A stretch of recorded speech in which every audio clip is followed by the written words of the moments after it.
هيوتون زلعلم محرت علو عبتي وشتي ايدهم محرتون زلعلم غرت علو عبتي وشتي ايدهم غرت عون زلعلم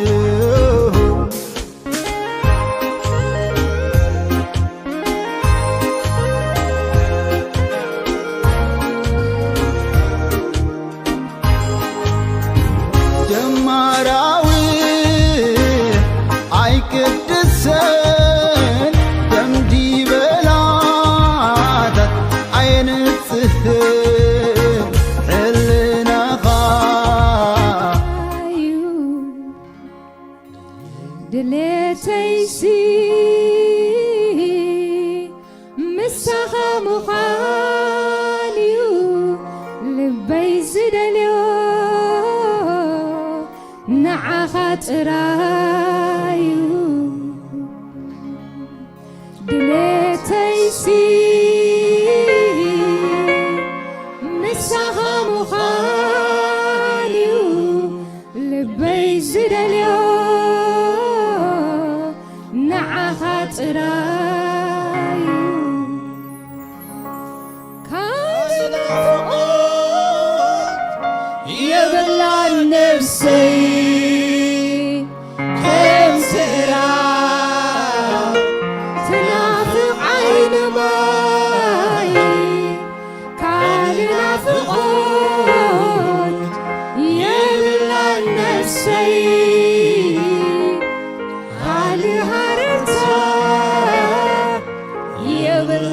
نفسي كالنا فقود يبلع نفسي كالي هرتا يبلع نفسي هاليلويا نحسبنا هاليلويا يسوس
يفلتني مستنكرها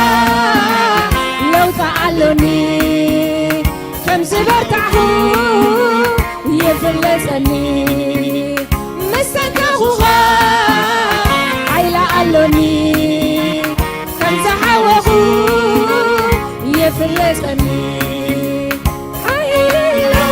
سمكا حيلا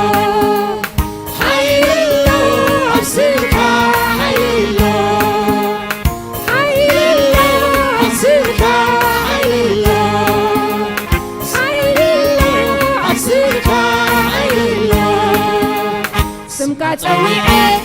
عندي سمكا تسويعي برتي عندي سمكا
عورة فيو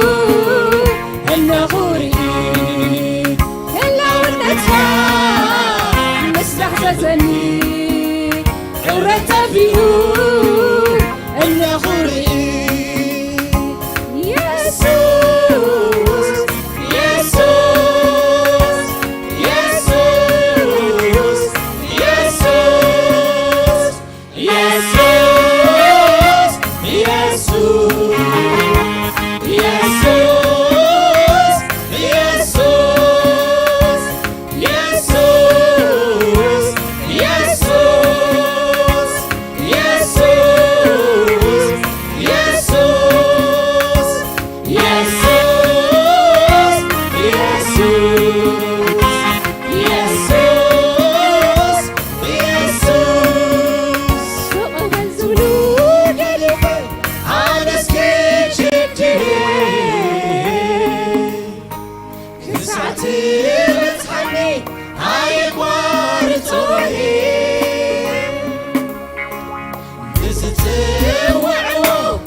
كطعم عبيت مساغا مخان كندي كطعم عبيت اللوين لتكا كندي كطعم عبيت مساغا مخان كندي كطعم عبيت اللوين لتكا كندي كطعم عبيت مساغا مخان كندي كطعم عبيت اللوين لتكا كندي كطعم عبيت مساغا مخان كندي كطعم عبيت اللوين لتكا كندي كطعم عبيت مساغا مخان كندي كطعم هاليلويا هاليلويا هاليلويا يقبعك يا أملاخنا مساغا نعنا منبار طعمي بويتا يسوس مساغا منبار يحشنا أملاخي مساغا منبار طعمي أبهلاونت كمنبار طعمي هاليلويا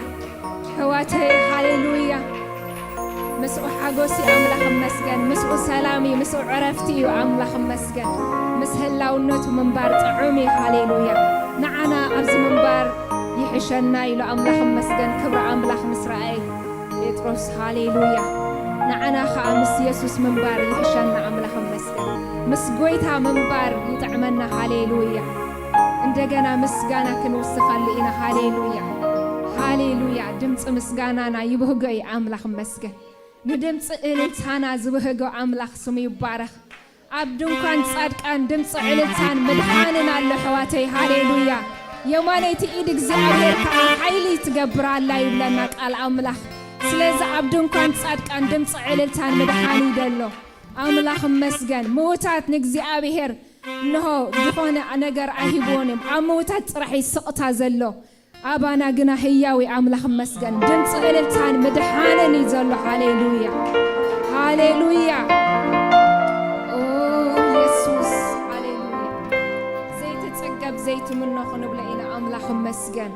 ሃሌሉያ ኣመስጊና ዘይንጸግቦ ኣምላኽ ስሙ ይባረኽ ሃሌሉያ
حديثكان زيت منه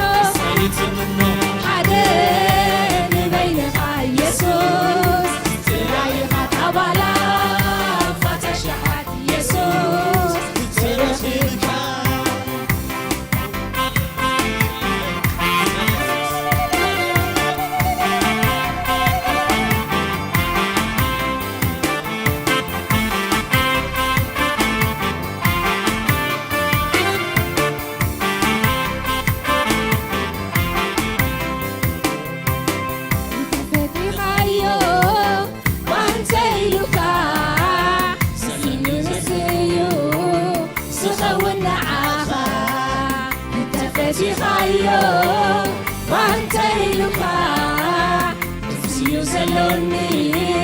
سخون عاها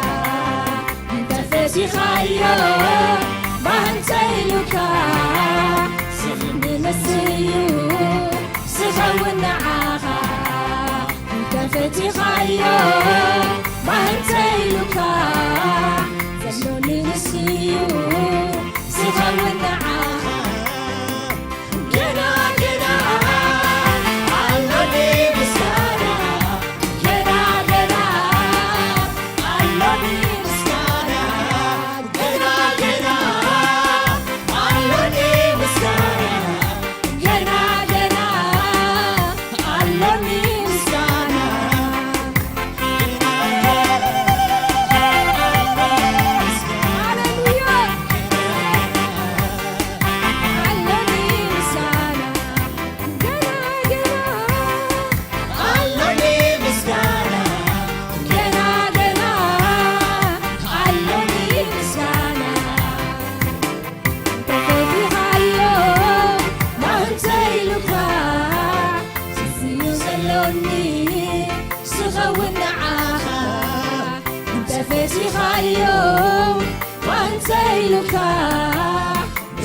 سلوني سخون عاها كنا كنا علوني مسكانة كنا كنا علوني مسكانة كنا كنا علوني مسكانة كنا كنا علوني مسكانة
زمسلك هايلن فلوي خافلوي زمسلك هايلن زمسلك هايلن زمسلك هايلن زمسلك هايلن فلوي خافلوي عتافلو يا عتافلو يا عتافلو عتافلو عتافلو يا عتافلو يا عتافلو يا عتافلو يسوس نامبر فلويها يسوس نامبر فلويها يسوس نامبر فلويها يسوس نامبر فلويها يسوس نامبر فلويها يسوس نامبر فلويها يسوس نامبر فلويها يسوس نامبر فلويها أبو نامبر فلويها أبو نامبر فلويها أبو نامبر فلويها أبو نامبر فلويها يسوس نامبر فلويها يسوس نامبر فلويها يسوس نامبر فلويها يسوس نامبر فلويها هاليلويا يسوس فلويها للسها هاليلويا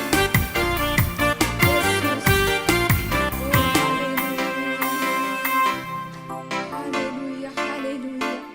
هاليلويا عبي أملخ سخافليها أملخنا نعخال مسجنك هلنا هاليلويا يسوس تبارك هاليلويا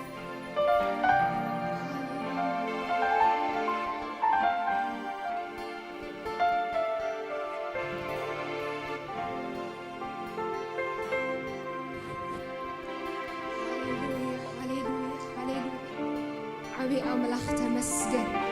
نسخة كل تخيل أملاخ يخمون مسجنك هلنا لو مخعان بويتاي سلازرد أخانا تمسجن سلرديتك سلهلونا خا تمسجن زيابير نهزبخا سلازي تحدقون مسجنك هلنا كل جزء مسانا سلازخون كا تمسجن تمسجن نجرنا كلنا أخان بك هلنا يسوع آمين بويتاي وارحكم thank you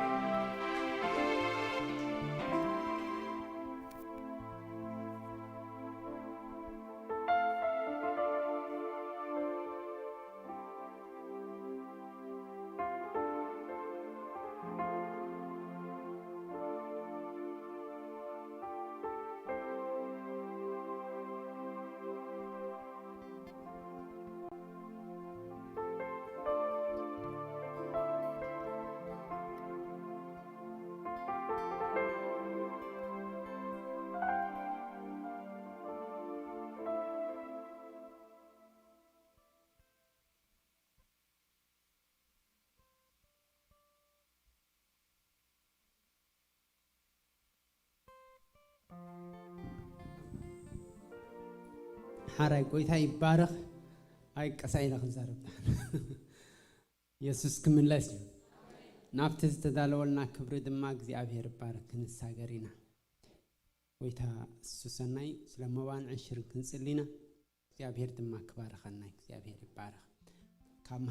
كم قبال كم مهابسي مبرخ انتايت بال كم قبال سي مهاب يبارخ صحفي سلازق زي أبير مز كم تند زر أنا يدما كنا عصد قبونا أي نحر زرينا كنا عصدينا نحر دي زر أنا خاين عصدينا دي زر أسبز عصد مثلا كويتا يباركم قدسن حياون سمياو እግዚአብሔር በኢየሱስ ክርስቶስ ነመስግነ ካለና አበ አምላክ ይኻሞ ተመስገን ስለ ምሕረት ካውን ተመስገን ለሞን ዕድል ዝሃብካና ናባኻ ክንምለስ ገጽካ ክንደል እግዚአብሔር ነዛ መዓልት እዚአውን እግዚአብሔር ስለ ዝሃብካና ተመስገን በዛ መዓልት እዚአ ስኻ ዝገበርከ ያባህ ክብለናን ክንሕጎስን ድማ ካባኻ ስለ ዝኾነና ተመስገን ንልብ ነፍስ ወከፍና በሓጎስ ክትመልእ ድማ ንጽልለና ተስፋና ክሕደስ ንጽል ያለና እምነትና ክሕደስ ንጽል ያለና بخبرنا بقدمها كنقرب نصل علينا أبقدمها بصدقي بقدسنا منقب بزيبلو منقد كنمال على سرد أنا እግዚአብሔር አምላክ አመንጎ ሐትትና ዘሎ ሕብረት እምን እግዚአብሔር ከተዕብዮ ይጽልለኹ ፍቅርና መመሊሱ ከዓብን ክበዝሕ ጽልለኹ እግዚአብሔር ንስኻነ ሁሉ ሰናይ እትገብር አምላክ ይኻሞ ተመስገን ስለዚ ዋጽ አመማር ዕችር ድማ በኢየሱስ ክርስቶስ ባርከካለኹ ህዝብኻ ድማ ከመጠን ትሕስተዋዶ እግዚአብሔር ክትባርክ ጽልለኹ ዘመናቱ ዘበለ ኩሉ ዝተባረኸ ይኹን መመሊስና እግዚአብሔር ንምጽአትካ ክንጽበል ልብና አበኻ ደግፎ በኢየሱስ ክርስቶስ ምነገራትን ኩነታትን ከይንተሓዝ ድማርድአና ምነገር ኩሉ አምልኾ ምስጋና ዕቤት ተአዛዝነት ስብሐት ክብሪ ካብሎም ንዘለዓለም ንዓኻ ይኹን በኢየሱስ ክርስቶስ አሜን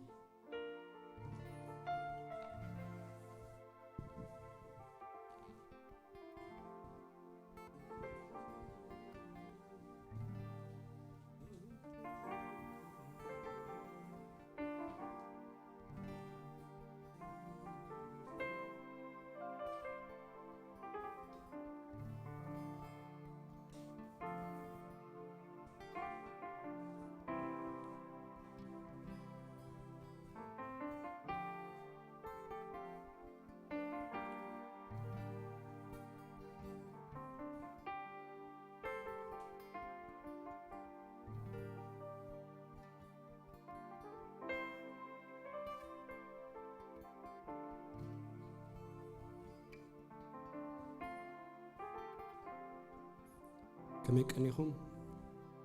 تحند قنيكم بخرسوس يسوع سلام بلكم يسوع كريستوس غويتايو امين نقعب سلامنا بيت እግዚአብሔር መጻኹም كم امثال املخو خا እግዚአብሔር ሂቡና ክብሪ ኩሉ ንዓይ ይኹን ሽሙ ይኽበር ሕዋተይ አሜን እስኪ መዘምራን ጎይ ተባረክኩም በድዎም አምላኽ ባረክኩም ጸጉ ይሃብኩም بروحاتكم هراي بقتنا بكلامنا كيدنا لما عندي كلامنا حزننا متزول حاوي حونات الشمعي اسكي ويلكم نقولنا حونات الشمعي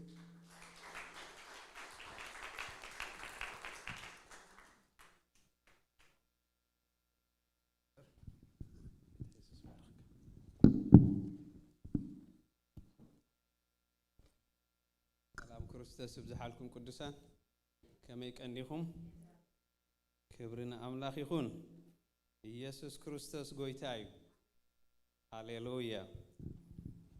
يسوع كريستوس تسرع لنا معدل ومعتخن بلعينا كبرنا أملاك بركت كت كعينا لنا دس بلندلو هاليلويا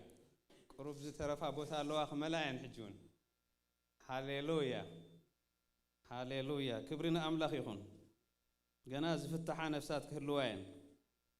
هاليلويا እግዚአብሔር ይባረክ በአካል ዝመጻኹም በኦንላይን ወንት ተከታተሉና ዘለኹም ብሩኻት ህዝብ አምላኽ እግዚአብሔር ይባረክኩም ጸጉ ይብዛሐልኩም ሃሌሉያ ቃል እግዚአብሔር ሓንተ ሐሳብ ክሪየሞ በጌርና ክንጽልይና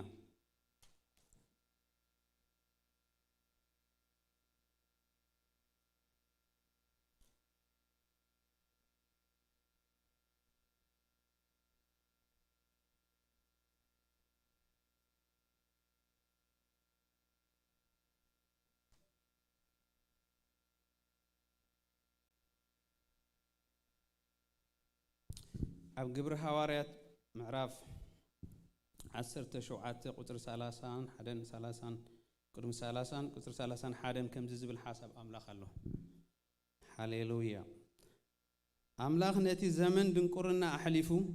بتي كموتا زتنسو مبون كل أمنت إنها به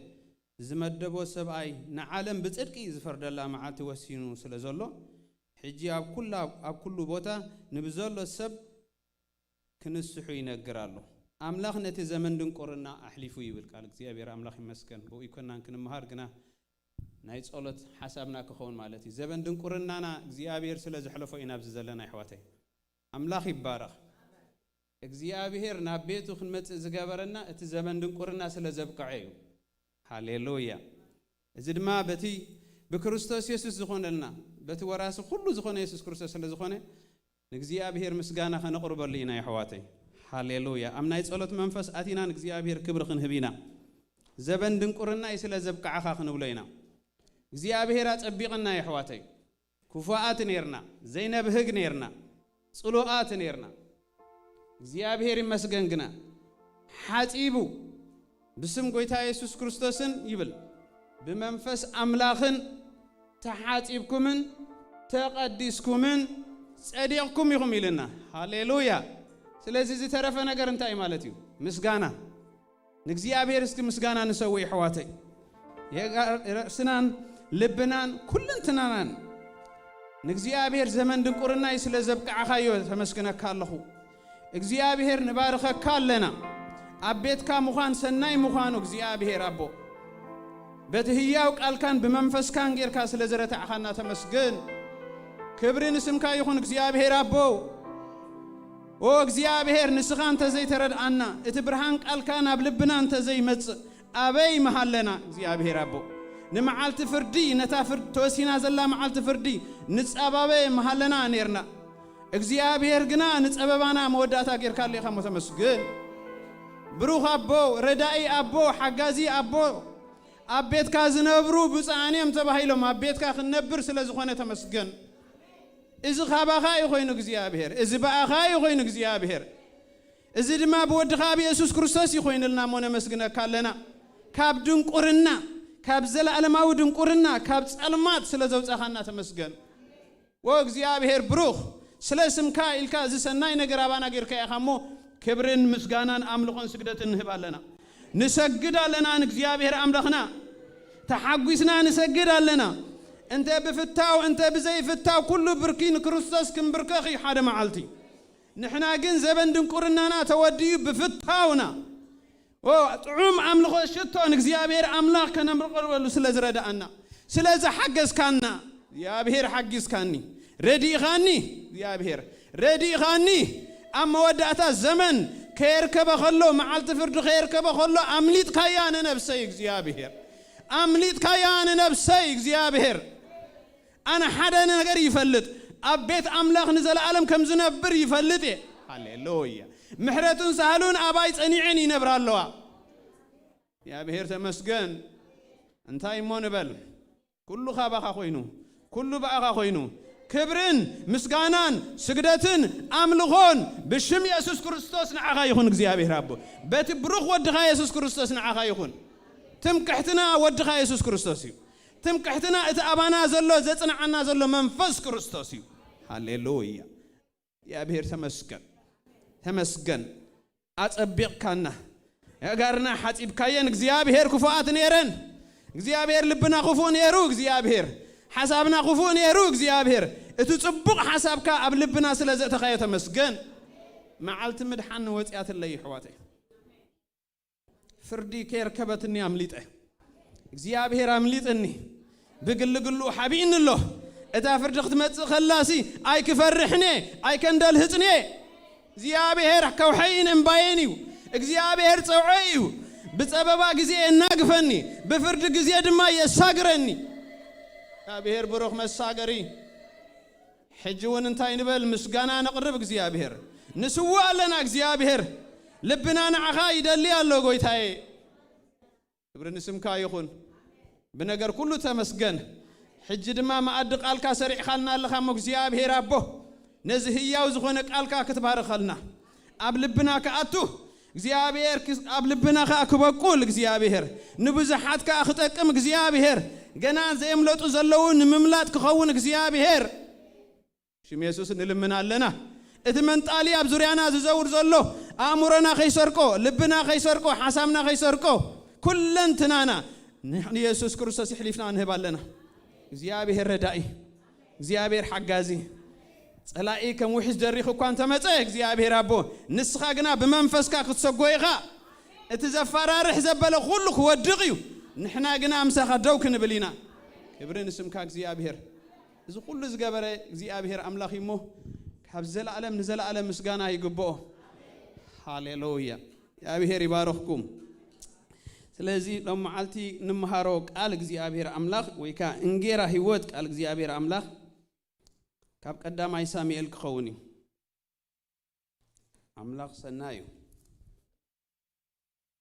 አምላኽ ሰናዩ ሃሌሉያ እግዚአብሔር ብሩኽ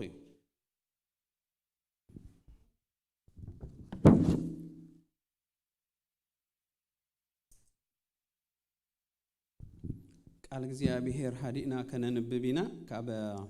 قداماي ساموئيل معرف 6 كاب قصر 1 جميرنا نوح زباله كننببينا اتقال بعلو كزارب بعلو رؤسه خجلت كنجبرينا حواتي زيادة نتقال እግዚአብሔር አቦ ጊዜ خنبوينا أيكون كنشلونينا هاليلويا مول حساب كنركبينا توم صحفتو كويسل شو نحنا قدان من باب تقوينا نسلشو هاليلويا سلازي حسكم من دحرا لكم كله أو أذكرهم نقبروا مو كاوينا كنمهر قدامي مصحف ساميل معرف شو دشتي كابوس رحادة جميرة كنببي بشم يسوس اتي تابوت እግዚአብሔር ድማ ኣብ ምድሪ ፍልስጤማውያን 7 ወርሒ ነበረ ፍልስጤማውያን ካ ነቶም ካህናትን ጠንቆልትን ጸዊዖም ንታቦት እግዚአብሔር እንታይ ንግበሮ ንታቦት እግዚአብሔር እንታይ ንግበሮ ከመይ ጌርና ናቦቱ ከም እንመልሶ አይ አፍልጡና በሉ ንታቦት እግዚአብሔር እንታይ ንግበሮ ከመይ ጌርና ናቦቱ ከም እንመልሶ አፍልጡና በሉ ንሳተም ድማ ንታቦት አምላኽ እስራኤል እንተ ሰደድኩሞ ጥራዩ አይትስደድዎ መስዋዕቲ በደል ዳአ ምለስሉ ሽዑ ከተፋንዎስ ኢኹም ኢዱውን ካባኻትኩም ዘይ ምግላሳ ብምንታይ ምኽንያት ምዃኑ ክፍለጠኩም ክትፈልጡ እዩ በለው ንሳቶም ካ እቲ መስዋዕቲ በደል እንመልሰልኸ ከመይ ዝበለ እዩ በሉ ንሳቶም ድማ በሉ እቲ መዓት ንኹላትኩምን ንሽማምንትኩም ሓደ ዓይነት እዩ እሞ ከም ቁጽሪ እቶም ሽማምንቲ ፍልስጤማውያንን 5 ሕበጥ ወርቅን 5 አንጨዋ ወርቅን እዩ እምባርሲ ምስሊ እቲ ሕበጥኩምን ምስሊ እቲ ንሃገር ዘጥፋ አናጽኹምን ግበሩ ንአምላኽ እስራኤልካ ክብሪ ሃብዎ አሜን ንአምላኽ እስራኤልካ ክብሪ ሃብዎ ምናልባሽ ኢዱ ካብ ልዕሊኹም ካብ ልዕሊ አማልኽትኹምን ካብ ልዕሊ ምድርኹምን ክትቀልል እያ ከምቲ ግብፃውያንን ፈርዖንን ልቦም ዘትረሩ ስለምንታይ ልብኹም ተትሩ ኣለኹም አባታቶም ሓይሊ ምስ ገበረ ደይኮነን ይኺዱ ዝሓደግዎም ንሳቶም ድማ ዝኸዱ ሕጂ ኸኣ ሓደ ሓድሽ ሰረገላ ሰሪሕኩም አርዑት ዘይተሰቕለን ዘጥብዋ ክልተላም ውሰዱ እሞ ነተን አሓቲ ሰረገላ ቁረንወን ነተን አሓ ኣብቲ ሰረገላ ቁረንወን ነተን አባትየን ካብ ድሕሪየን ናብ ቤት ምለስወን ነቲ ታቦት እግዚአብሔር ወሲድኩም ኣብቲ ሰረገላ ግበርዎ እቲ ንመስዋዕቲ በደል ትመልሱሉ አቕሑ ወርቂኻ ኣብ ሳጹን ጌርኩም ኣብ ጎብኡ ኣንብርዎ እሞ ይኺድ ስደድዎ ርእሱ ድማ ብመገዲ ረአዩ ድማ ብመገዲ ሃገሩ ኣቢሉ ናብ ቤት ሽመት እንተደየበ ሽዑ እቲ ብርቱዕ ክፉእ ነገር እዚ ዘምጻኣልና ንሱ እዩ እንተዘይኮነ ግና ንሱስ ብኸምኡ ደኣ መጺኡ እምበር እዚ መዓት እዚ ኢዱ ከም ዘየውረደትልና ክንፈልጥ ኢና በሉ እቶም ሰባትካ ከምኡ ገበሩ ክልተ ዘጥብዋ ላም ወሲዶም ኣብቲ ሰረገላ ቆረንወን ነተን ኣባይተን ድማ ኣብ ቤት ዓጸውወን ንታቦት እግዚአብሔርን ነቲ ሳጹንን ምስቲ አናጹ ወርቅን ምስልታትን ሕበጥን ኣብቲ ሰረገላ አንበርዎ እተን አሓ ድማ የማነ ጸጋም ከግለሳ እምባህ እንዳበላ በጎደና አቅኒዕን በመገዲ ቤት ሽመሽ ትኽኢለን ከዳ እቶም ሽማምቲ ፍልስጤማውያን ካ ክሳብ ዶ ቤት ሽመሽ ደድሕሪኤን ከዱ እቶም ሰብ ቤት ሽመስ ድማ ስርናይ ኣብቲ ለሰ ይዓጽሉ ነበሩ አዒንቶም ቋሕ ሓቢሎም ነቲ ታቦት ረአይዎ እሞ ብምርአዮም ተሓጎሱ አዒንቶም ቋሕ ሓቢሎም ነቲ ታቦት ረአይዎ እሞ ብምርአዮም ተሓጎሱ እቲ ሰረገላ ድማ ናብ ግራት ኢያሱ በዓል ቤት ሽመሽ መጺኡ አቡ ቆመ አብኡ ድማ ዓብይ እምኒ ነበረ ዕንጨይቲ እቲ ሰረገላ ፈሊጾም ከዓ እተናሓ ንእግዚአብሔር ዝሓርር መስዋዕቲ አዕረጉ ሃሌሉያ ዕንጨይቲ እቲ ሰረገላ ፈሊጾም ከዓ እተን አሓ ንእግዚአብሔር ዝሓርር መስዋዕቲ አዕረጉሉ ሌዋውያን ከዓ ነቲ ታቦት እግዚአብሔር ነቲ ምስኡ ዝነበረ አቕሑ ወርቂ ዘለዎ ሳጹን ኣውሪዶም ኣብቲ ዓብይ እምኒ ኣንበርዎ በታ መዓልቲ እቲኣ ድማ እቶም ሰብ ቤት ሽመሽ ንእግዚአብሔር ዝሓርር መስዋዕቲ ኣዕረጉሉ ሃሌሉያ ቃል እግዚአብሔር አምላክ ይባረክ ክብርና አምላክ ይሁን ስለዚህ ካብዚ ንወስዶ ሐሳብ ክህልወናዩ ክብርና አምላክ ይሁን ሃሌሉያ ስለዚህ አርእስተይ ሂበ ዘለኹ ኣብ ልበይ ዝሓደረ ቅድሚ ወርሒ ዝኸውን ሐሳብ ካብ ቃል እግዚአብሔር ዝነቀለ ዳግመ ምውፋይ ዝብል ሃሌሉያ ዳግመ ምውፋይ ደጊምካ ምውፋይ ሃሌሉያ rededicating yourself ንእግዚአብሔር ርእስኻ ደጊምካ መሃብ ዝብል እዩ ትሕዝቶ ካብኡ ክመሃር ክኢለ እግዚአብሔር ይመስገን ስለዚህ እቲ ጻውዒት ከምቲ መእተውየ ዝበልክዎ እቲ ዘይመልእ ዘሎ ቦታታት ኣዝዩ መንታን ክመልእ እቲ ናይ እግዚአብሔር ዝኾነ ህዝቢ ናቦቱ ክምለስ ዳግም እንደገና ንእግዚአብሔር ክውፈ ዝብል ጻውዒት ካብዚ ኣብ ልበይ ክሓድር ክኢሉ ዘሎ ሃሌሉያ ክብርና አምላክ ገና መታን ዝኽመልእ እተን ኣብ ደገ ዘለዋ ናይ እግዚአብሔር ጥሪትን ንብረትን ናብ ቤተን ክምለሳ ይግበአኒ እቲ ሓሳብ ቃል አምላክ ሒዝኩሞ እንድሕር ኣለኹም ኣብ ቤት ፍልስጤማውያን ናይ እግዚአብሔር ዝኾነ ነገር ነይሩ ኣብ ዘይቦቱ ዝተቐመጠ ነግናኸ ናይ እግዚአብሔር ዝኾነ ነገር ርኢና አንቢብና ይሕዋተይ ስለዚህ እንታይ ክብል ደልየ እንድሕር ኢልኩም ቅድሚ ኮቪድ ይኹን ነዊሕ ቅድሚ ኮቪድ ይኹን ድሕሪ ኮቪድ ይኹን ብዝተፈላለየ ምኽንያት ህዝቢ አምላኽ ጥሪት አምላኽ ዝኾነ ናብ ቦትኡ ዘይተመልሰ ብዝተፈላለየ ምኽንያቱ ብዘይገድስ ብዙሕ እቲ ምኽንያት ካብ ኣካል ክርስቶስ ካብ ሕብረት ሕዋት ዝጎደልና ዝደኸምና ዝፈዘዝና ዝባዓዘዝና ኣብዚ ይኹን ብርሑቕ ንከታተል ዘለና ይሕዋት ካብዚ ሕብረት ካብ ማኣዲ ጎይታ ብዝተፈላለየ ምኽንያት ዝጎዲልና ዘለና ናብ ቤት እግዚአብሔር ክንመለስ በዚ ዝሓደረ ቃል አምላክ በዚ ዘንበብናዮ እግዚአብሔር ይምዕደና ኣሎ ይሕዋተይ ክትርሕቕ ትኽእል ኢኻ ክትጎድል እውን ትኽእል ኢኻ ሓንሳ ኣኪድ ሓንሳ መጻውን ክትከውን ትኽእል ኢኻ كدكم كزحتل كدسكل تكاليو كتفزز كابوز حلفون دقاسون كخون خليو بد كتبل تخليخا ابزي بوتاخا قبر حواريات معرف 10 شوعات انتاينا እግዚአብሔር ዘመን ድንቁርና ይحليفو በትብ ወዲ ኢየሱስ ክርስቶስ ንዓለም ዝፈርደላ መዓልቲ ወሲኑ አሎ ሃሌሉያ ሃሌሉያ ክብርና አምላክ ስለዚህ እቲ ምኽንያት ብዙሕ ክኸውን ክእል ይለኹ ብብዝሒ ስራሕ ድዩ ብድኻም ድዩ ብቦታ ምቅያር ድዩ ካብ ሓደ ፕሮቪንስ ካብ ሓደ አልበርታ መጺኻ አቤት አምላክ ነርካ ግና ከብዝ ቦታ መስቀየርካ ብዝተፈላለየ ምኽንያት እቲ ምኽንያት ባዕልና ንፈልጦ ብኡጌርካ ወይካ ካብዚ ወጺኻ ናብ ካልእ ቦታ ኸድካ ክችነር ኸድካ ዲኻ ገለ ኸድካ ኣብ ክንዲ ምስ ኣካል ክርስቶስ ተሓብር ብዝተፈላለየ ምኽንያት ካብ ኣካል ክርስቶስ ርሒቕካ ዘለኻ ዝረአን ዘይረአን ኣገልግሎትን ኣበርክቶን ዝነበረካ ህዝቢ አምላክ ቃል እግዚአብሔር አምላክ ዳግም ተመለስ ይብላሉ ዳግም ተመለስ ይብላሉ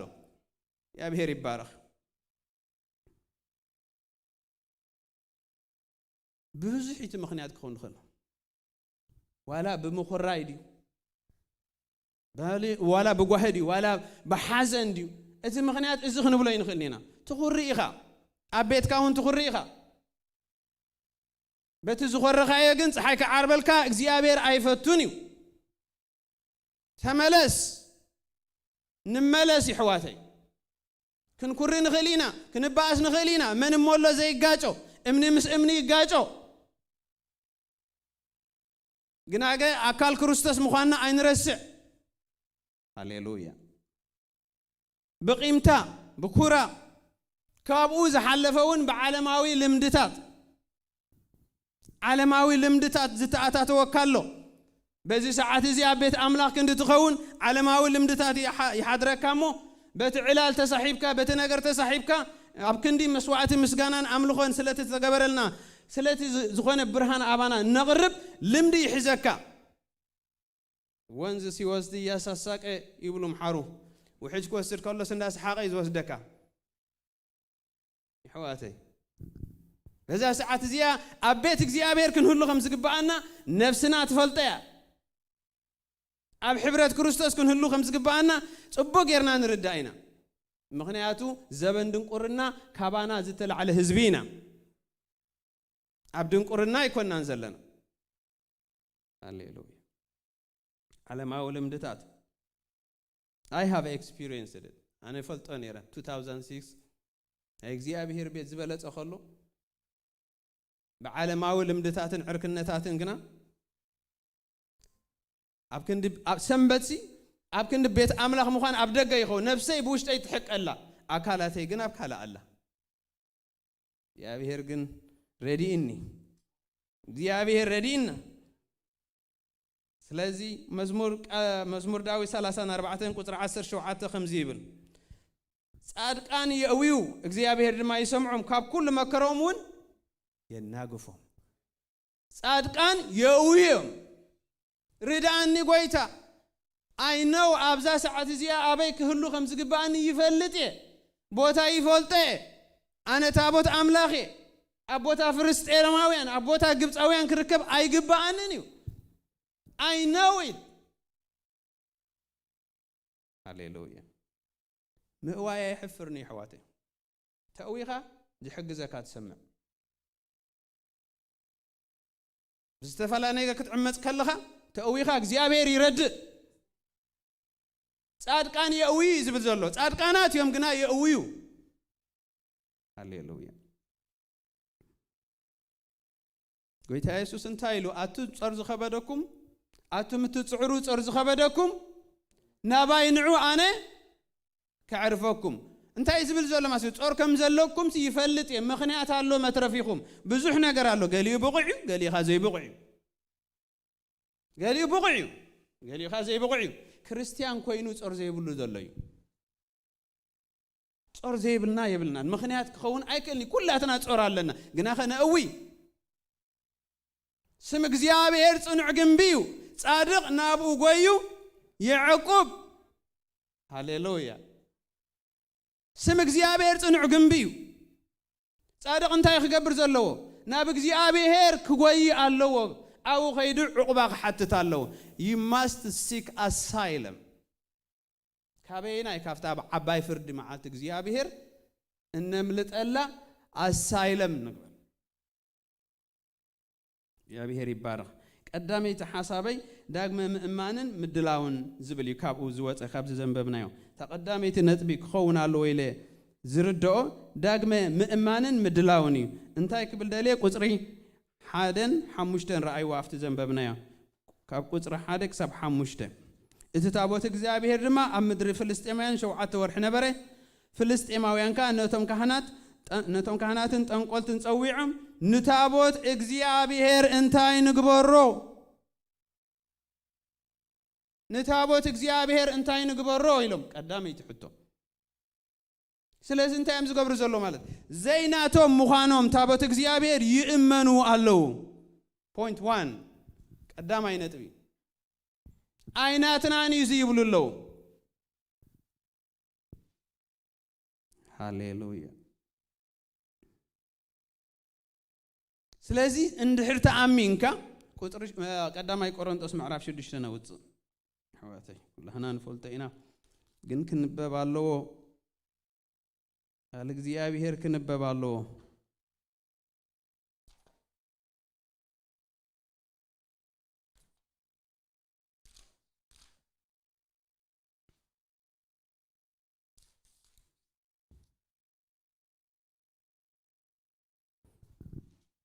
ቀዳማይ ቆሮንቶስ ምዕራፍ 6 ካብ ቁጽሪ 19:20 بواغا تعديكم يخممو سغاهم بيت مقدس اتي اباخاتكم زلو كاب املاخ اتقبلكمو منفس قدس مخانو ناي رؤسكم كم زي كونكمن اي تفولطن يخم سلازي بسغاهم ناملاخ اخبروا ናይ ርእስኹም ከም ዘይኮንኩም ኣይትፈልጡን ኢኹም ኢሉ ሕቶ ገይሩ ስለዚ ካብዚ ዝተማሃርክዎ ሓሳብ እንታይ እንድሕር ኢልኩም ታቦት እግዚአብሔር ናይ ፍልስጤማውያን ኣይኮነን ንሕና ድማ ናይ ዓለም ኣይኮነን ናይ ክርስቶስ ኢየሱስ ኢና ዘይናትና ንብረት ኢና ታቦት እግዚአብሔር አምላኽ ኢና መንፈስ እግዚአብሔር ዝሓድረሉ ቦታ ኢና ናይ ገዛ ርእስና እውን ኣይኮናን ኤኒሞር ናትና ኣይኮናን ብዋጋ ተዓዲግና ኢና ብዋጋ ዓዲኩም ዝገዛኹም ንብረት ኣብ ገዛኹም ዘእተኹም ክሳዕ መወዳእታ ዳ ትባኣሱ እምበር ክምንጥለኩም ዝመጽእ ስቂልኩም ይሕሊፍኩም ኣይትህቡን ኢኹም ርድዩ ንደቁኹም ክምንጥልኩም ዝመጽእ እንተኾይነ ህይወትኩም ትብሎም እምበር ብምንም ተኣምር ብሸለልታ ይሕሊፍኩ ኣይትህብዎም ኢኹም ርድዩ እግዚአብሔር ከ ብዋጋ ብወዱ ብኢየሱስ ክርስቶስ ዓዲግና እዩ ስለዚ ቀዳመይቲ ነጥቢ ህዝቢ አምላኽ ዳግም ክምለስ እንድሕር ኮይኑ ናይ ገዛ ርእሱ ከምዘይ ምዃኑ ናይ ጎይታ ኢየሱስ ክርስቶስ ወዲ ህያው አምላኽ ምዃኑ ክፈልጥ ኣለዎ ዳግም ክፈልጥ ኣለዎ ክነግር ኣለዎ ንነፍሱ ስለዚ ታቦት አምላኽ ኣብ ቦታ ፍልስጤማውያን እንድሕር ኣሎ ኮይኑ እንታይ ንግበሮ ኣይናትናን እዩ ስለዚ አካል ክርስቶስ አካል አማኒ ዝኾነ ሰብ ኣብ አካል ክርስቶስ በዚ ሰዓት እዚ እንድሕር ዘየለ ኣብ ዝኾነ ቦታ ይሃሉ ብዘይገድስ አቤናይ ሕብረት ይሃሉ ኣብ ዝኾነ ቦታ ይሃሉ ማለት እዩ እንታይ ግድም ብርሃን ሰማይ ኮንኩን ዝብል ዘለኹ እንታይ ክብል ደልየ እቲ ብርሃን ሰማይ ዝምልከቶ ኣብዚ ይመጽእ ማለት እዩ እንተ ኮይኑ ግን ኣብ ዓለም በዛ ሰዓት እዚ ኣብዛ ናይ ዓለም ቦታ ኮፍ ክብል ኣይግባን እዩ ከተጣጥሕ ኣይግባን እዩ እንታይ ክገብሮ እዚ አካል ክርስቶስ እንታይ am ገይሮም ይሕዋተዩ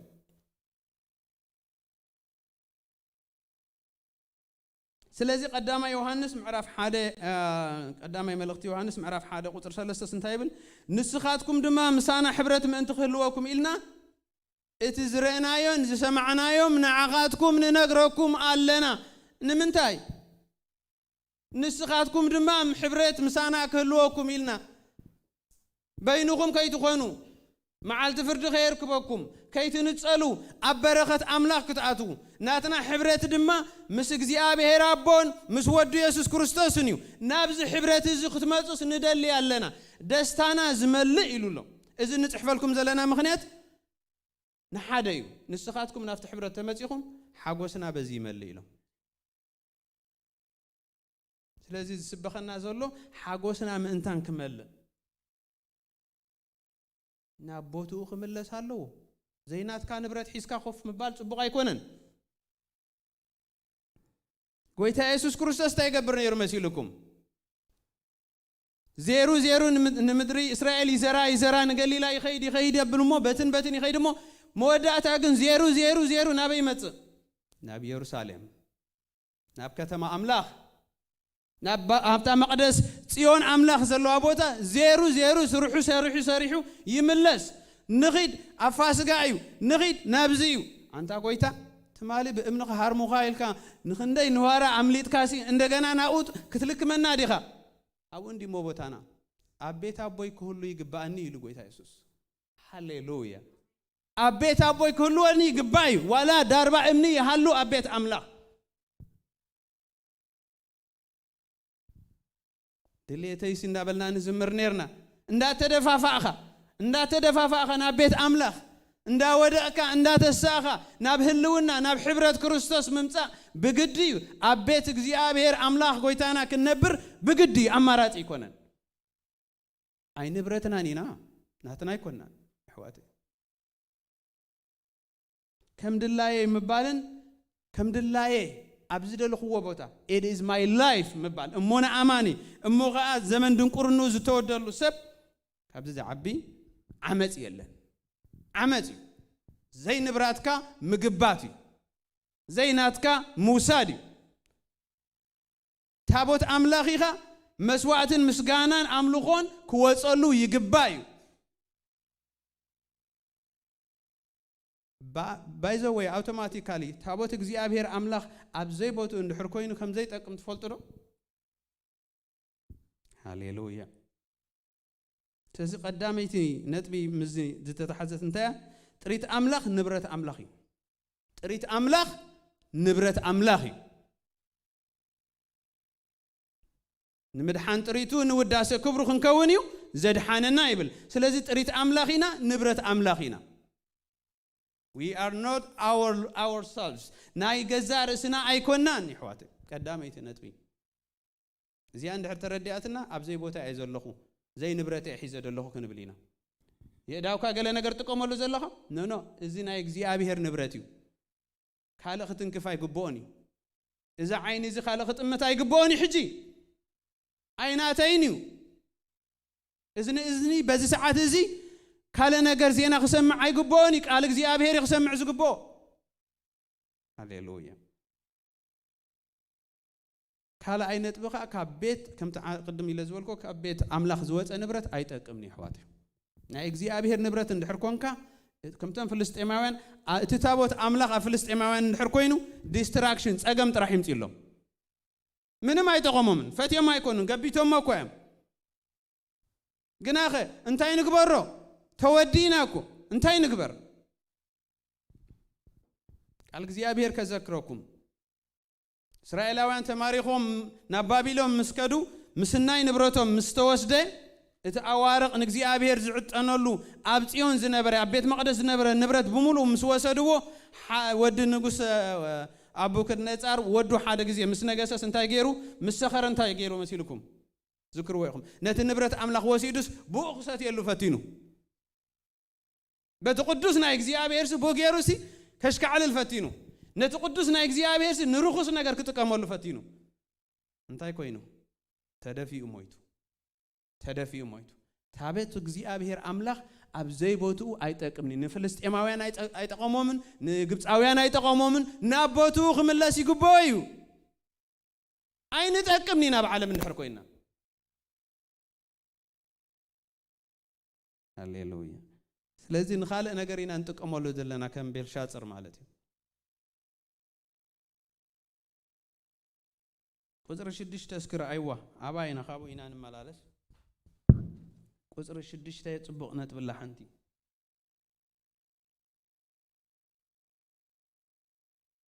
በጣም ዝማርኽ ቃል እዩ ከምቲ ግብፃውያንን ፈርዖንን ልቦም ዘትረሩ ስለምንታይ ልብኹም ተትርሩ ኣለኹም ስለምንታይ ልብኹም ተትርሩ ኣለኹም እንታይ ግቦ እቶም ካህናት እዮም ዝብልዎም ዘሎ እቶም ሽማምት እዮም ዝብልዎም ዘሎ እንታይ ንግበሮ ቀልጢፍኩም መለስዎ ልብኹም አይተትርሩ ብዙሕ ጊዜ ክሰድዎ ኢሎም ክላ ይጠቅመና ኢሎም ይሕዝዎ ማለት እዩ አይትደንጉዩ መለስዎ ከጥፋአኩም እዩ ክልክመኩም እዩ አይናትኩምን እዩ ሃሌሉያ እግዚአብሔር ይባረክ ከመን አይትኹን ኢልዎም ከግብፃውያንን ከም ፈርዖንን አይትኹኑ ታሪክ የዘክርዎም አለው ይሕዋቴ ንዘክር ንህዝብ አምላኽ ፈርዖንን ግብፅን አይንሰድድን ምስበለ አይጠቆሞምን ለኪምዎም ቀልጢፎም እንደተሰድዎ ነይሮም እቲ መዓቶም ውሕድ መኾነ ነይሩ ቀልጢፎም ተሰድዎም ጥሪቶምን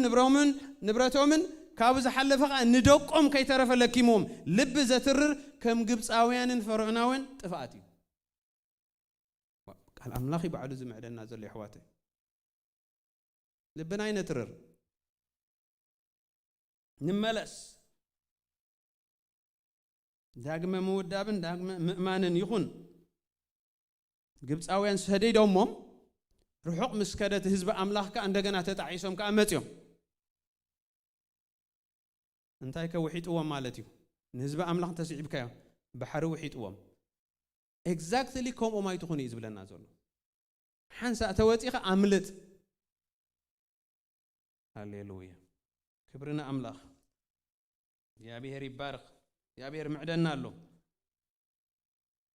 መዓልቲ ጎይታ ኸይመጸት ከላ ማለት እዩ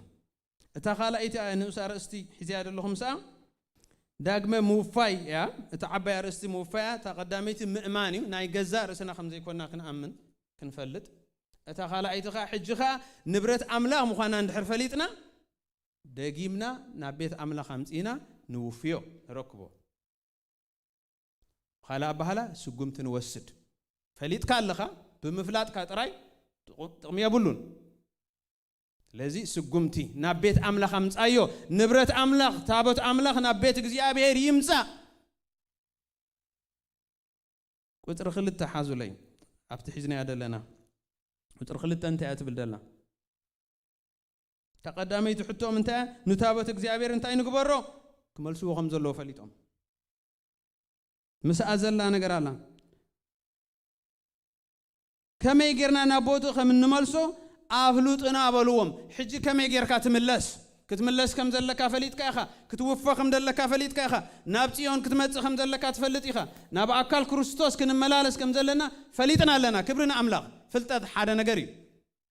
ርእሱ ግን እኹል ኣይኮነን ብዙሕ ክትፈልጥ ትኽእል ኢኻ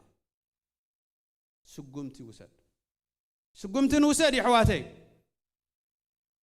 ብሕልፊ ኦንላይን ተከታተሉና ዘለኹም ብሩሑ ግዜ ዝጠፋእኹም ቅድሜና ኣብዚ ቤት ኣምላኽ ዝነበርኩም ንሕና ኸለና ዝነበርኩም እዚ ናይ ማንም ኣይኮነን እስኹም ኣካል ክርስቶስ ኢኹም ኣብ ኣካል ክርስቶስ ክትህሉ ሙሉእ መሰል ኣለኩም ስጉምቲ ውሰዱ ንታቦት እግዚኣብሔር ከመይ ጌርና ናብ ቦቱ ንምለሶ ቁጥሪ 7 እንታይ ኢሎም እቶም ዘማኽሩ እንታይ ኢሎም መኺሮሞም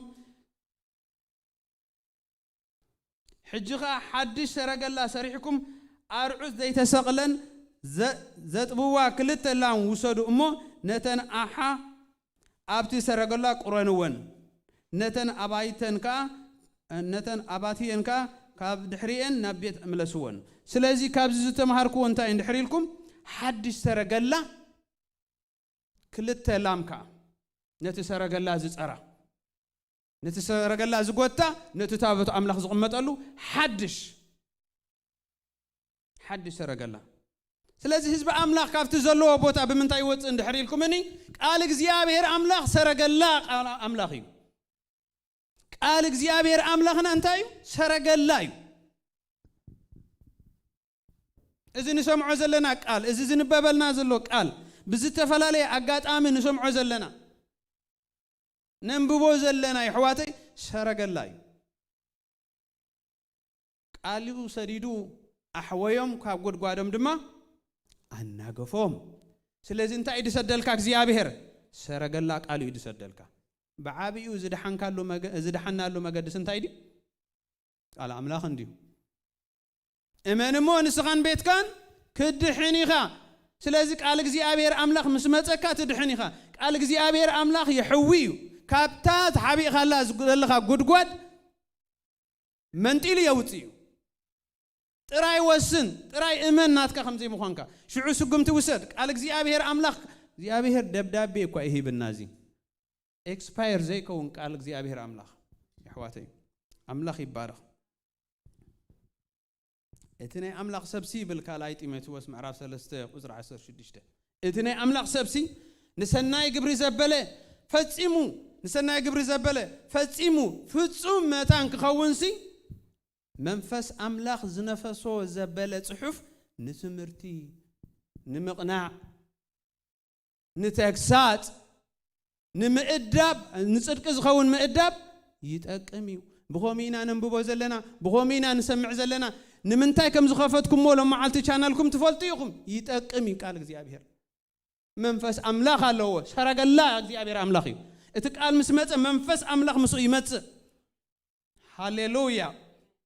ሃሌሉያ ስለዚ ከመይ ገይረ ክመጽእ ኣይትበል ቃል እግዚኣብሔር መጺልካ ኣሎ ነቶም ቃል ኣምላኽ ዝመጸሎምሲ መላእኽትዮም ካብ ዝብሎም ይብል ቃል እግዚኣብሔር ነቢያት ተመጸ ቃል ኣምላኽ ይዝበካ ራእይ ድዛረም ተመጸ ቃል እግዚኣብሔር ኣምላኽ ይዝበካ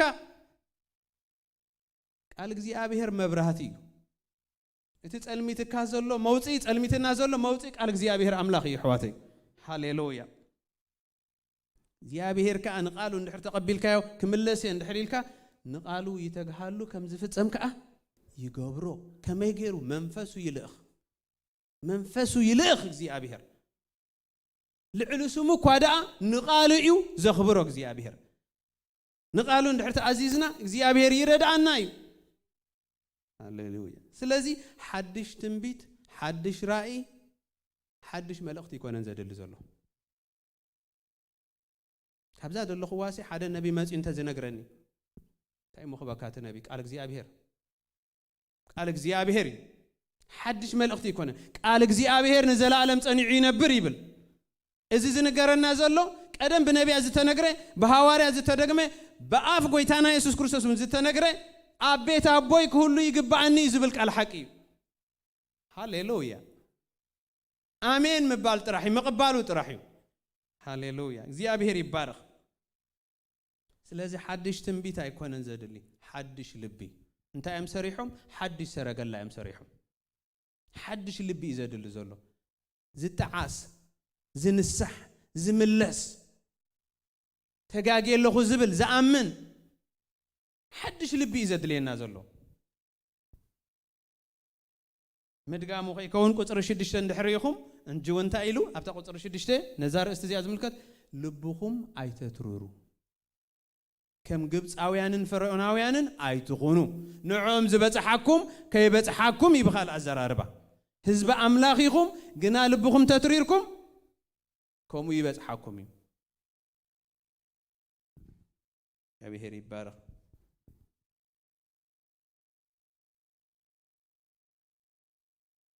ንሰብ ድኻም አይኮነን ዝቆትሎ ይሕዋተይ ትሪ ልቢ ዝቆትሎ ውጥረት ትምክሕቲ ዝቆትሎ ንሰብ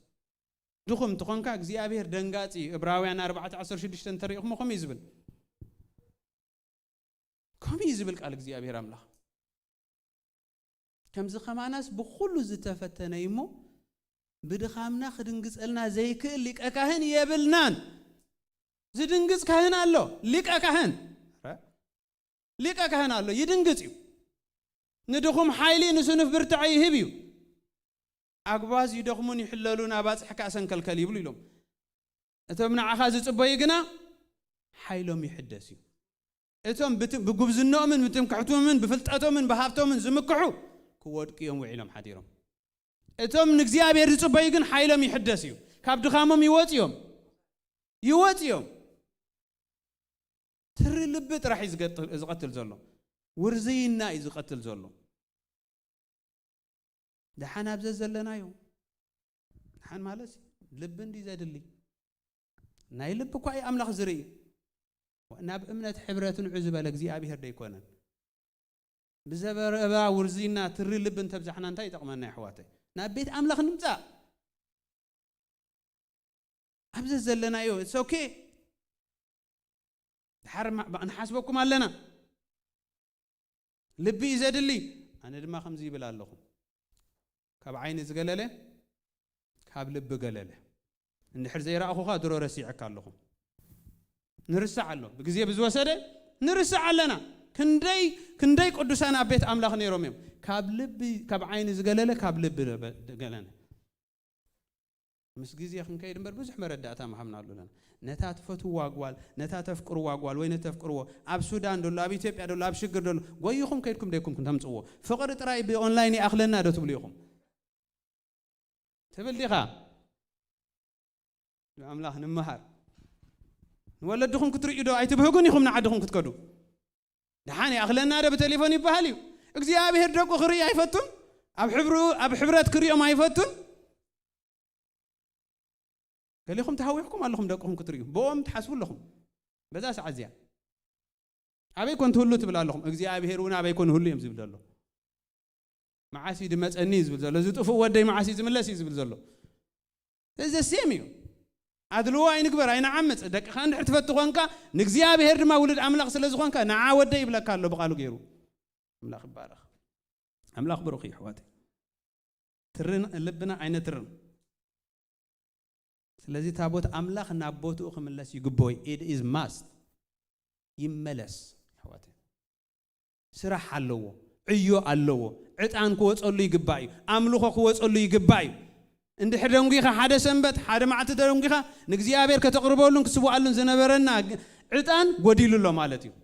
ዓስብ ጎዲልካሎ ተዘይ ሰሪሕና አካውንትና አይትውስኽና ተዘይ አምልኽና ድማ እቲ ዓስብና አይውስኽኒ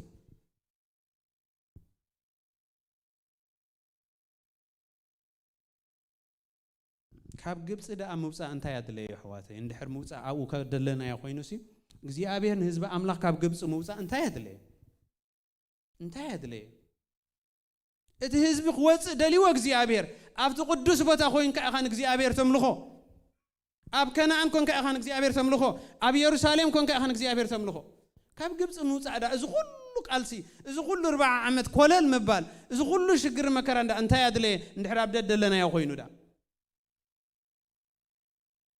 بعالي يسيف مويتم أب جبسي بجاكم كتكودو خلهم سي ولا عزمتنا تمالو ويلو ولا عزمتنا قوتيتكم وسدوه أبتو بوتو يكبر إحنا دما بهوتنا خلنا مدرخ قبر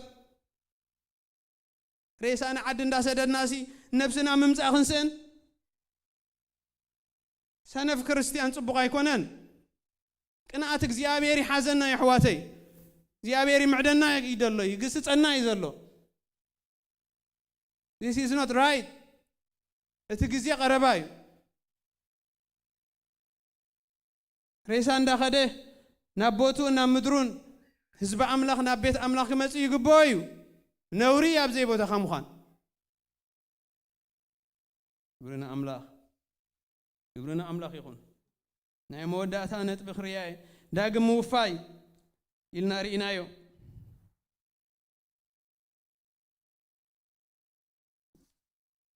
أبي هري بارخ حج زادلو لهم مسمت أخذ ما كن متسينا قال لنا كن متسينا يا حواتي كن متسينا እግዚአብሔር كرد عنا كن تسينا بزحات تسينا يعني خمس مسأ أخوي فلت بزحات زملا سلو قنا أنا نايف هيكون كن مالت يوه هيكون كن كله يمتسي إلى خاي حسبني زملت الله زي ملت الله لبو زتررالو لبو زفوك السبك الله قنا أخ خمس مسأ خاي فلت زمت بزح حزب الله يحواتي إت زمت أخا أنتي كخون دليل له بزيد زمهاركو وقال እግዚአብሔር دكافلكم دلله مسوعتك خون دليل له عبيت أملاخ قطري 14 رأيوه أفتح حزنا يا دلنا معرف شو دشت ساميل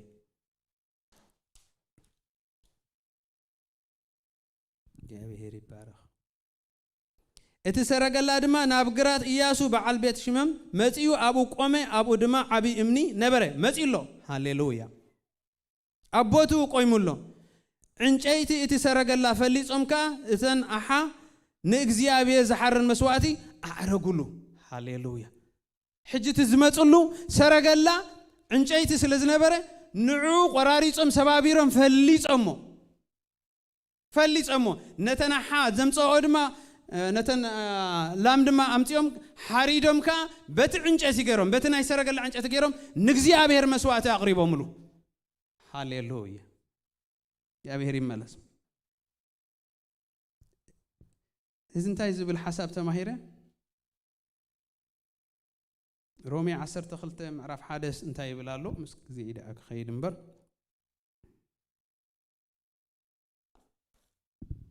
كم ببو دلي الله يا بهري بارا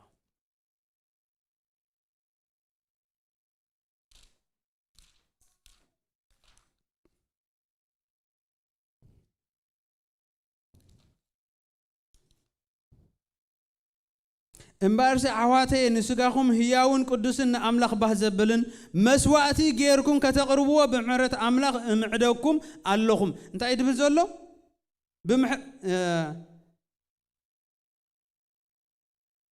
امبارس عواتي نسقاكم هياون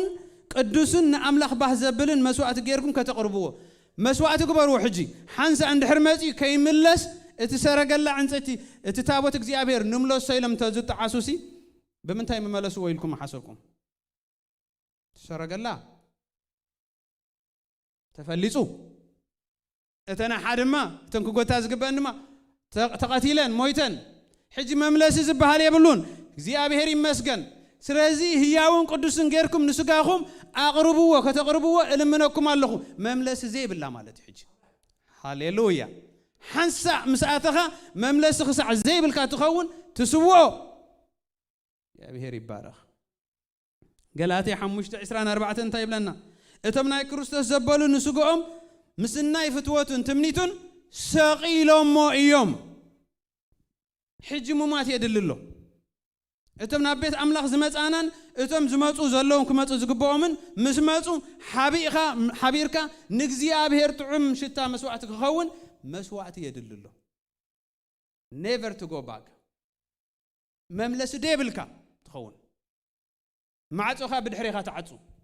ክብርና ኣምላኽ ስለዚ እቶም ናይ ክርስቶስ ዘበሉ ንስጎኦም እንታይ ገይሮም እዮም ምስናይ ፍትወቱን ድልየቱን ሰቂሎም እዮም ዝተሰቕለ ይወርድኒ ኣኺል እዩ ጨኒ ክብርና ኣምላኽ ቁጥሪ 7 እስክርአዩ ላይ ኣፍታ ሒዝና ዘለና ሓንቲ ዓባይ ነጥብ ኣላ በኣ reading between the line ብሎ ኣባላ ሓንቲ ዓባይ ነጥብ ቁጥሪ 7 ሕጂ ኸዓ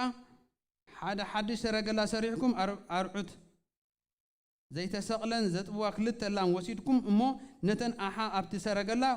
ቁረንወን ነተን ኣባትየንካ ካብ ድሕሪኤን ናብ ቤት ምለስወን ነዚ ኣደለደን ነተን ኣባትየን ምራኹት ማለት እንዲ ሓቀ ነተን ኣባትየን ካብ ድሕሪኤን ናብ ቤት ምለስወን ኣብ ቁጥሪ 10 እንታይ ይብል እቶም ሰባት ከምኡ ገበሩ ክልተ ዘጥብዋ ላም ወሲዶም ኣብቲ ሰረገላ ቆረንወን ነተን ኣባትየን ድማ ኣብ ቤት ዓፀውወን እንታይ ክብል ደልየ መሲልኩም ናብ ቤት ኣምላኽ ክንመጽእ ከለና ነቲ ካብ ዓለም ዝለመድናዮ ልምዲ ኣብኡ ግደፍዎ እዩ ዝብሎም ዘሎ ከይስዕበ እንደ ድሕርተን ላም ከይመጻሞ ከየሸግረን እተን ላም ትኺለን ነቲ ሰረገላ ሒዘን ነቲ ታቦት ኣምላኽ ክኸዳ ከለዋ ትኺለን ከዳ እንዲ ዝብላ እምባሕ እንዳበላ ይኸዳ ነበራ እተን ምራኹተን እንተዝስዕበ እንስ እንታይ ምኾና ነይረን ዲስትራክት ኾና ናብ እንቁሊ ይሕብላ ናብቲ ቁሊ ይሕብላ ግና ሕጂ ንድሕሪት ገዲፎመን ኣብዚ ድማ እንታይ ብለና ዓፂዮመን ከይወፃ ካብ ዓለም ሒዝናዮ ንመጽእ ነገር ከይህሉ ይሕዋተይ ክንምለስ ከለና ናብ ቤት ኣምላኽ ዝተለማመድናዮ ነገር ክህሉ ይኽእል እዩ ዓመፅ ክህሉ ይኽእል እዩ ልምድታ ተመክሮ ክህሉ ይኽእል እዩ ዓፂናዮ ንምፃእ ገዲፍናዮ ንምፃእ ይተዓጾ ሃሌሉያ ንሕና እውን ኣብዚ ዘለና ይተዓጾ ሕጂ ከየሸግረና እዩ በለቕ እንዳበለ በጨቕ እንዳበለ የሸግር እዩ ስለዚ ክዕጾ ኣሎ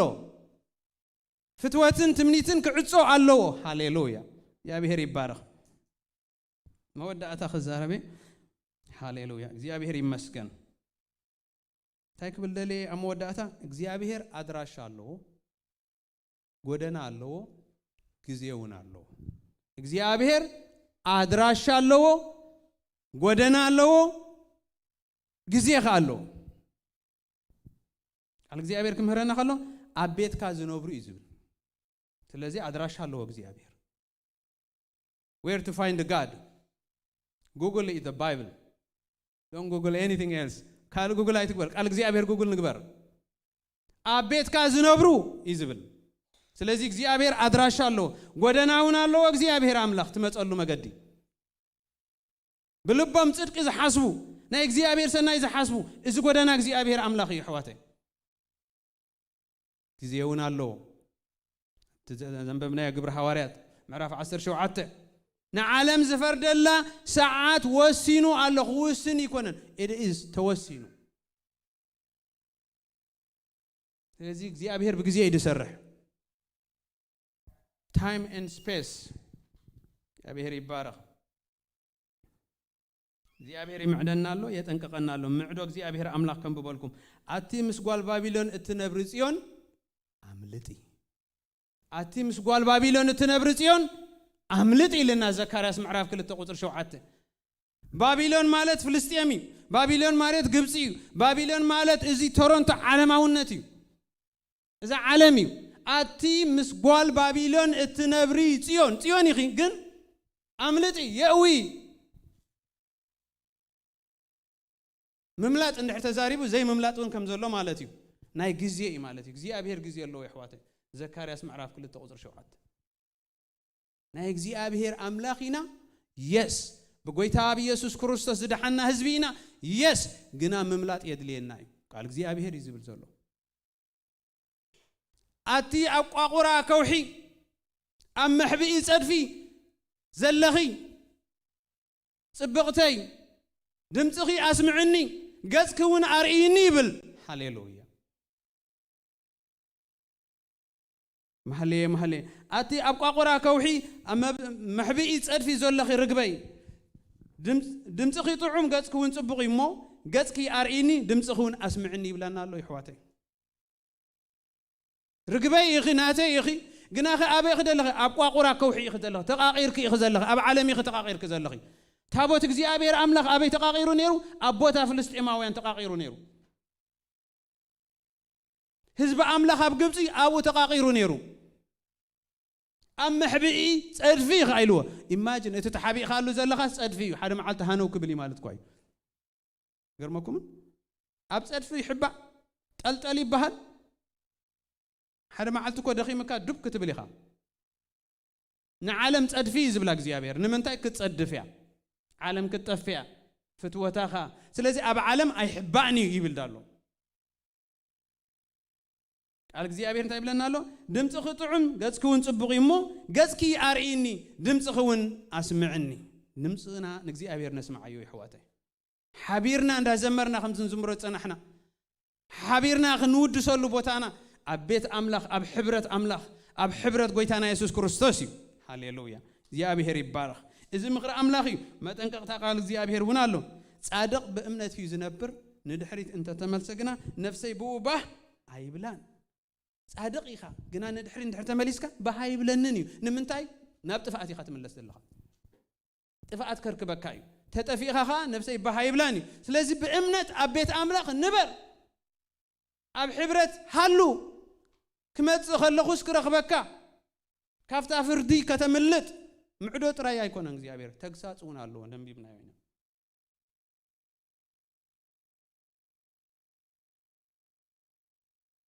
ኣብ ራእይ ክዛረብ ከሎ ነተን ማሕበራት እንታይ ኢልዎን እዝኒ ዘላቶ ይስማዕ ኢሉ እዚ ሕዋተይ እዝኒ ኣለና እንተዘይኮነኸ ነቲ ቀዋሚ ቀንዴልካ ካብ ቦቱ እንታይ ክገብሮ ከዝብሎ ናይ እግዚአብሔር ሰብ ኢኻ ናይ እግዚአብሔር ፍጡር ኢኻ እግዚአብሔር ዋጋ ከፊልልካ ኣብ ቦታኻ እንደው እንድሕር ዘይልካ ግን ከዝብሎ ይብል ኣሎ ምንታይ ንዘብል ይሕዋተይ አምላኽ ዋጋ ከፊልልና እዩ ክብርና አምላኽ ይኹን ሃሌሉያ እግዚአብሔር ይመስገን እግዚአብሔር ስለ ቃሉ ይባረኽ እግዚአብሔር ክንባረኾ ኢና ከነመስግኖ ኢና ስለቲ ህያው ቃሉ ስለቲ ዝምዕደና ዘለብመናን ዝጽዋዓናን ዝጸረናን ዘሎ ሰረገላ ቃል እግዚአብሔር አምላኽ ንእግዚአብሔር ክብር ንሃብ ንእግዚአብሔር ነመስግኖ ሃሌሉያ እግዚአብሔር አምላኽ ጎይታ ሰራዊት ንባረኸካ ኣለና ንውድሰካ ኣለና ዘመን ድንቁርናና ዘበቅዕ ቃልካ ናብ ልብና ስለ ዝመጸ ተመስገን መምላጥ ስለ ዝኾነልና ተመስገን እግዚአብሔር ስለ ዝረዳእኻና ተመስገን ንብለካ ኣለና እግዚአብሔር አምላኽ ጎይታ ሰራዊት ካብ መዓልቲ ፍርዲ ነምልጠላ እግዚአብሔር ዕድልን ግዜን ስለ ዝሃብካና ተመስገን ስለዚ ተጸበኻና ተመስገን ንዓይ ተጸቢኻኒ ኢኻ ሞ ተመስገን እግዚአብሔር ተባረኽ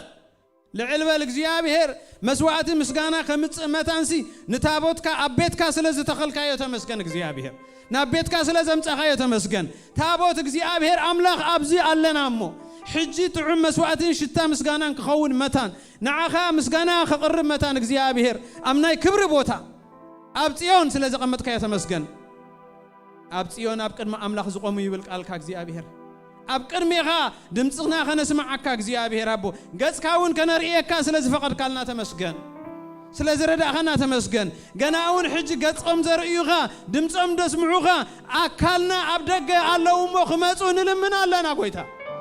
ብመንፈስ ቃልካ ጌርካ ጸዋዓዮም ጎይታ ብሰረገላ ቃልካ ጌርካ ካብዝኣተው ዓዘቕቲ ኣውጻዮም ጎይታዬ ርዳእዮም ጎይታዬ ከምቲ ንዓይ ዝረዳእኻኒ ከምቲ ንዓይ ዝሓገዝካኒ እግዚአብሔር ሓግዞም رداي حجازي اسمك እግዚአብሔር ندخم حيلي نسنف برتعت وسخي خا እግዚአብሔር بروخي خا ببحري خا እግዚአብሔር حجازي خا እግዚአብሔር ابو معلت مدحان يكون لهم معلت مملاس يكون لهم معلت مسوان عخا يكون لهم እግዚአብሔር املا ابوين لمنا لنا لمنو سل حواتكم يحواتي لمنو سل فتوتكم اما لدو ابقن እግዚአብሔር بشم يسوس نقرب يحواتي هاليلويا እግዚአብሔር ردايوم انت طفو بهايب لنانيو نسخا بهايب لك نحناون بهايب لناني እግዚአብሔር አምላክ يا بير ردانا حجزنا قويتاي بمنفسك حجزنا بمنفسك اي بفلتتنان اي بغلتنان بقدوس منفسك እግዚአብሔር አቦ سبز مملس بقال كان بمنفسكاني اذن السغاز نجر كان قال تراي زي كونس هيوت منفس الله منفس كريستوس الله ندقم حيلي هبويو ابقى قران زلو يوصيو اما صادف زلو يناقفويو يا بهر مستو قالكا طبب قالكا برهان قالكا يبرح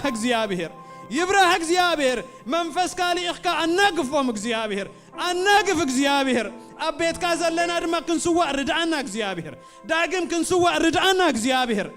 ንድሕሪት ካይንጥምት እግዚአብሔር ርዳአና ሃሌሉያ እግዚአብሔር ይባረክ እግዚአብሔር ይመስገን ሃሌሉያ አቤትካ ዝነብሩ ብዙኻን كنت عدل عبيتك زينبرو بصاني كنت عدل واو أنا وين حدا خباتات واو تمسكن يسوسي أنا وين حدا خباتاتهم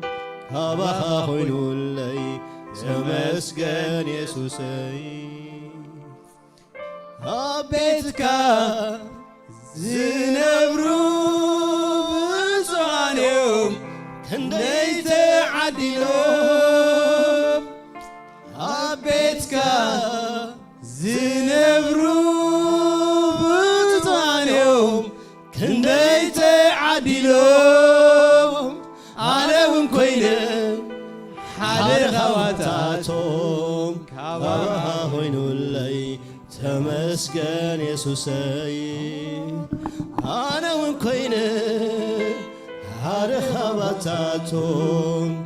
كابها هوينو اللي تمسكن يسوسي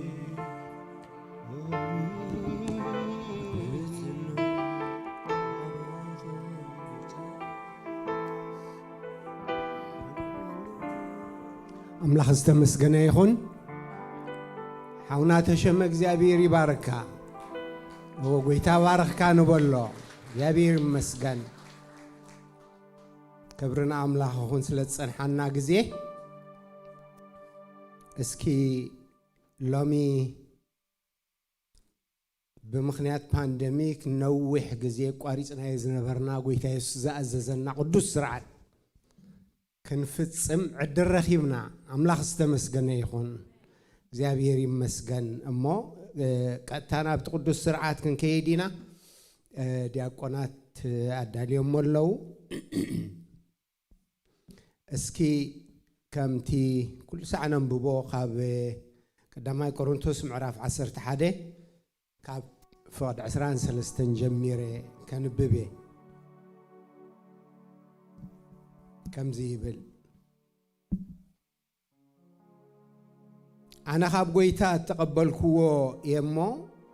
نأخذكم منز نجر كوو قويتانا يسوس بتات تتحزل لاليتين جرال عليه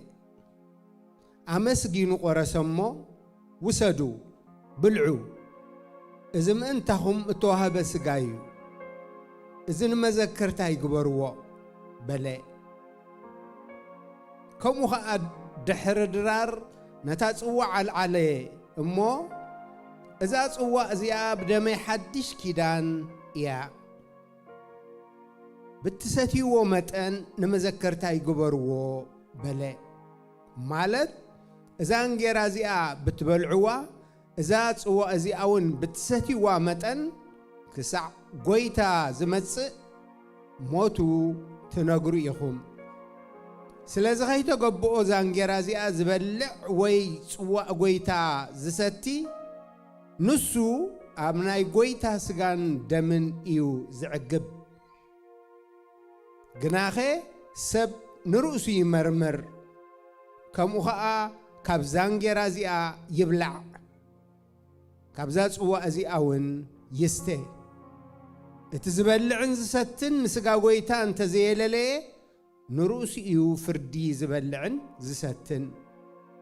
በዚ ምኽንያት እዚ እዮም ኣብ ማእከልኩም ብዙሓት ድኹማትን ሕሙማትን ዘለዉ ዝደቀሱውን ብዙሓት እዮም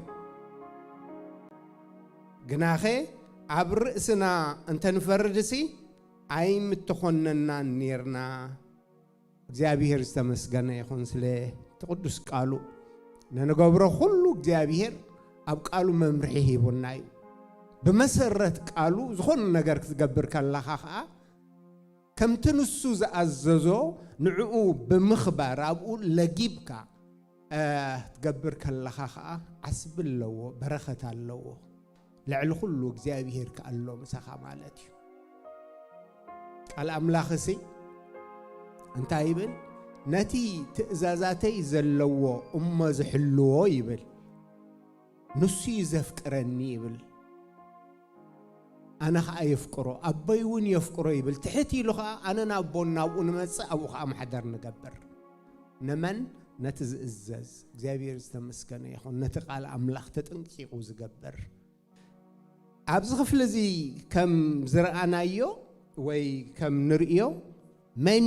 መኒዩ ክወስድ ዝግባእ ድራር ጎይታ ክካፈል ዝግባእ እንተልና እቲ ቃል ከም ዘንበብናዮ እዚ ብዝበላዕኩም መጠን እዚ ብዝሰተኹም መጠን መዘከርታ ይግበርዎ ስለ ዝበለ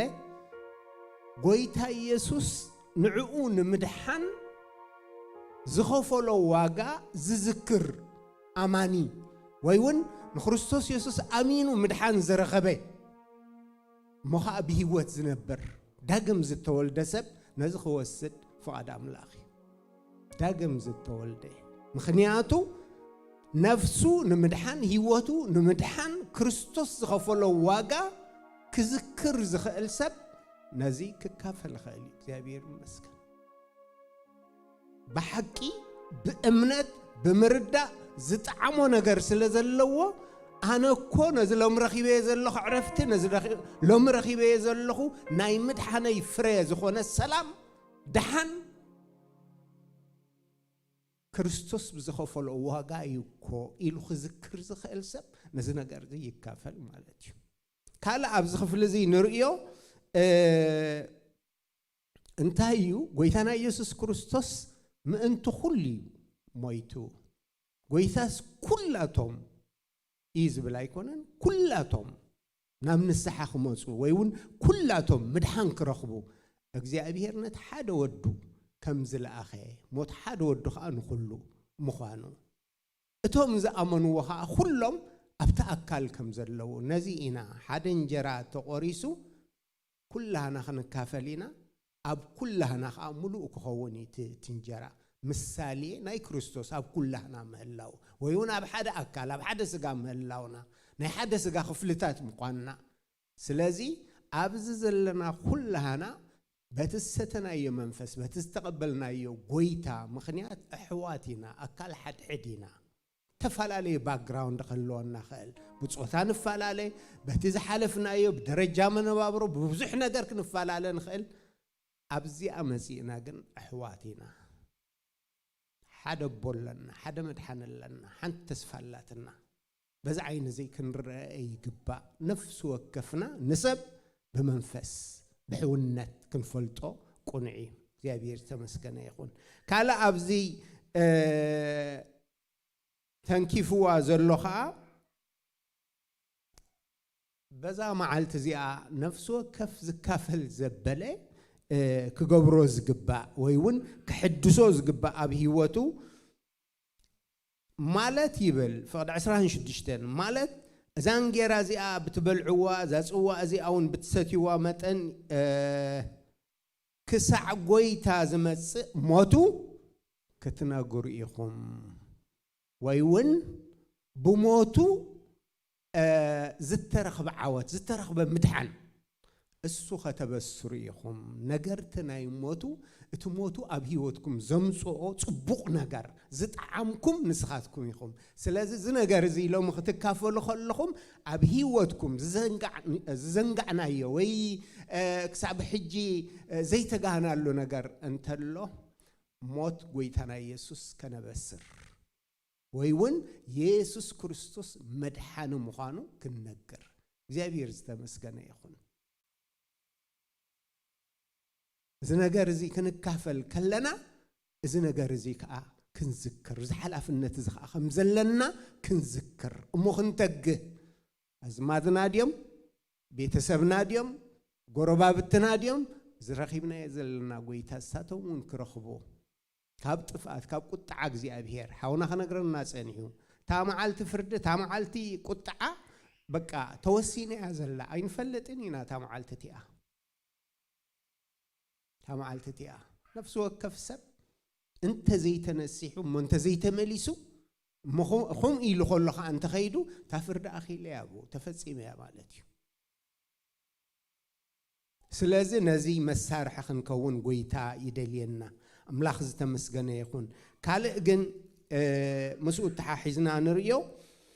كي تجبؤ زوسد زبلالله كي تجبؤ مسحوك مسحبتها أبصبق لبنت زي الخزي موسى حيش مخنياتو قويتنا يسوع كريستوس نتوم كلتس حدا خجبر بسجون نسألي قتيلوي أزي بكرمينا زلوا لمي النفسمو النسعبو سرعة ناي منتاي ملكتين تلك ناي فقري ناي منتاي ملكتين تلك ناي عرقي سلازي أبصل خوين كاي وسدني بقيم خوين كاي وسدني سلازي تي زي تجبؤ زبل نخال أيكون زي جبؤ سبيل لأن ولد أملاخ كله يجبؤ جن تحج زلنا هيوت مستي نكافلو نجار زي السان انت خوين زي موساد حيش فرد سلازلوه نتفرد كابدي ليكونا نتقال جن كم زلوا مع رجيرنا فريت من قبره تصبغي فاد أملاخي زابير زمسجنا يكون كنت سألينا بس كنت سألي رأسه يمرمر يبل كلا أيكونا رأسه يمرمر سلازبل رأسه خمرمر زخل أخول سبي بسول سبي أدالتي سلازن قول عزوها بايكونا نزنا قرزي رأسو يمرمر بزا ساعة زيئة منفس أملاخ نمانم أي حفرني بزا ساعة زيئة منفس أملاخ نلبكم حشوخ زبلكم إسا نعقو أقربوا محرات كبار اللي يبالوا نوصل قويتاكو بقى أبيت زكيوس مساعتوي أمو زكيوس زي كجبري زخ جبري زي كملسي مسبلة كي ملسو خلو تزبلو زلقن كاب لبو مخانو أمينو قويتا رئيو انتايلوو نزابي زي لومي مدحان كون الله ايلوو لومي مدحان كون الله حواتي بزا ساعات زي أنا نأمنو نجار كله مدحان نبهيوتنا مدحان نبيتنا كمسي زابير مسكن ملاخ لبي يرئي كل نجار بقدمي جاهز بلاي سلازي إذن كافلو خم قالو خونلنا إذن كافلو نبرخت خونلنا إذن كافلو مسحواتنا نخا بزيادة نمقطام نفقري نمكببال مخنيات خونلنا منفس أملاخك أمونغونا ترخيبو نزنا جرزي نكريستوس أمونغونا كخبرو نعناون كبار خنام انتي سكي نعقو زي قبا انت اللو نتأمن حواتي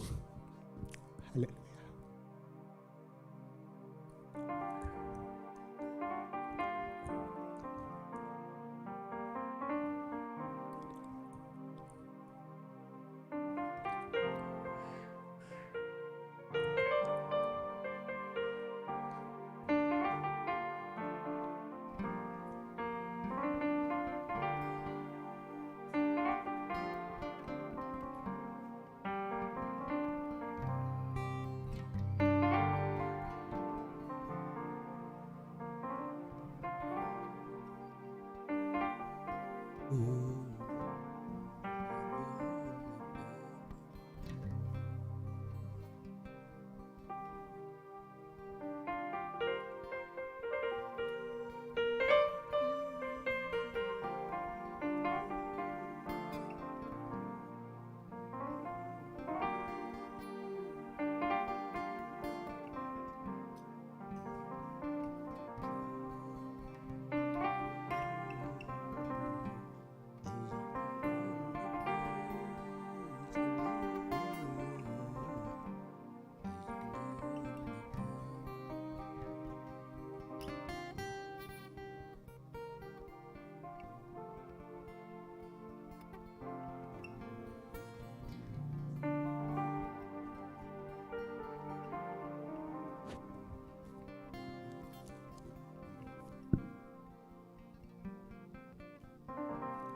تنسو أبرهان زلو أبرهان تتملالسنا جنا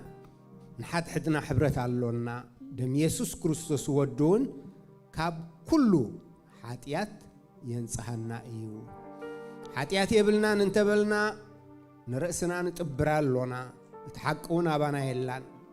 حاتياتنا انت تناززنا نحاتياتنا يقرأ كبللنا كاب كل عمس أون كنصحنا أمونن صادقني هاليلويا حاتياتنا انت تناززنا نسو تبروخ أملاخ كاب كل حاتياتنا أبسانا كنصحنا أمونن صادقن إيو أملاخ مسكن قال زحقي እግዚአብሔር ከአኸም ቃል ይዝገብር አምላኽ መስገን ተአመና የበደልና ሁሉ ነሱ የንጽሐና እስኪ ሕጂ በመስጋና ሆይና ኢና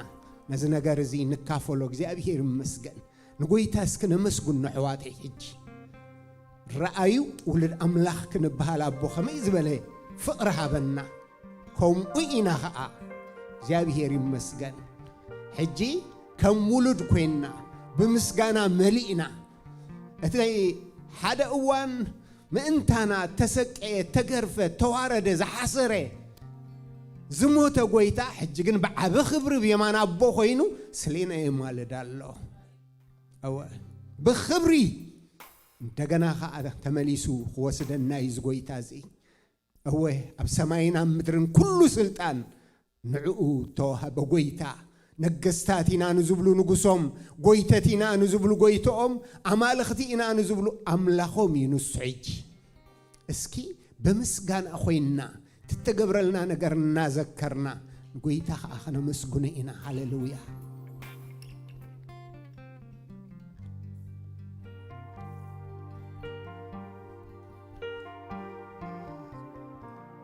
اسكي مزمران بناي مسجانا مزمور اسكي مرحنا هللويا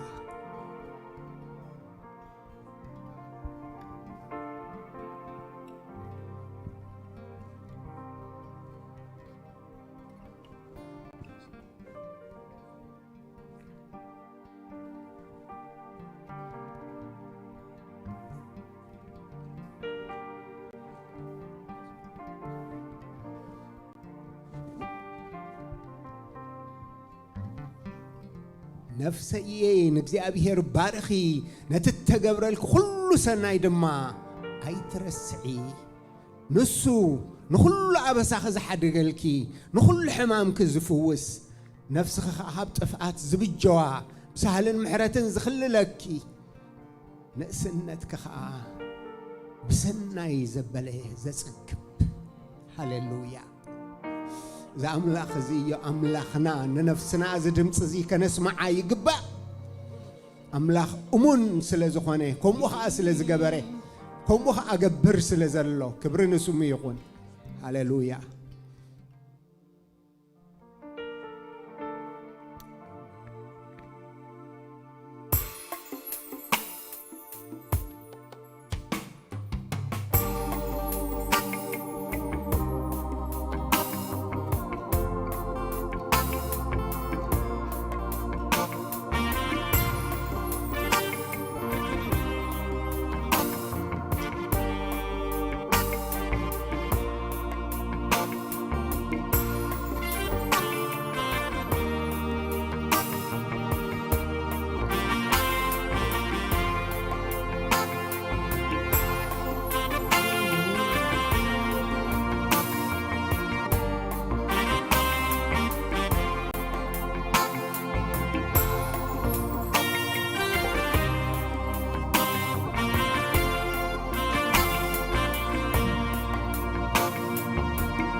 يفكرك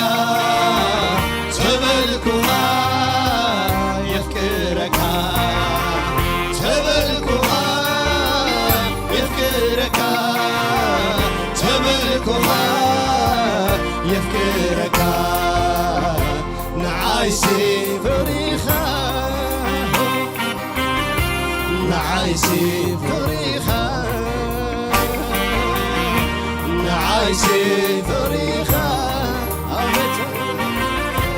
نعايسي فريخة فتوز موتي من الباب انت ساني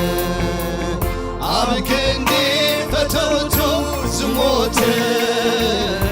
من الباب انت ساني عبكني تلعتو موتي بزيكا يسوس أيخونا عبكني تلعتو موتي بزيكا يسوس أيخونا تبلكها يفكرك تبلكها يفكرك تبلكها يفكرك تبلكها يفكرك نعايسي فريخة نعايسي فريخة نعايسي فريخة نعايسي فريخة يا مولاي يسعوني يسعوني يسعوني أنا صاير سعوني أنا صاير سعوني يسعوني يسعوني أنا صاير سعوني سفرها يسعوني سرحان كاني يسعوني حنجر كاني يسعوني تسكب كاني يسعوني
ሃሌሉያ ሃሌሉያ እግዚአብሔር ይመስገን። እስኪ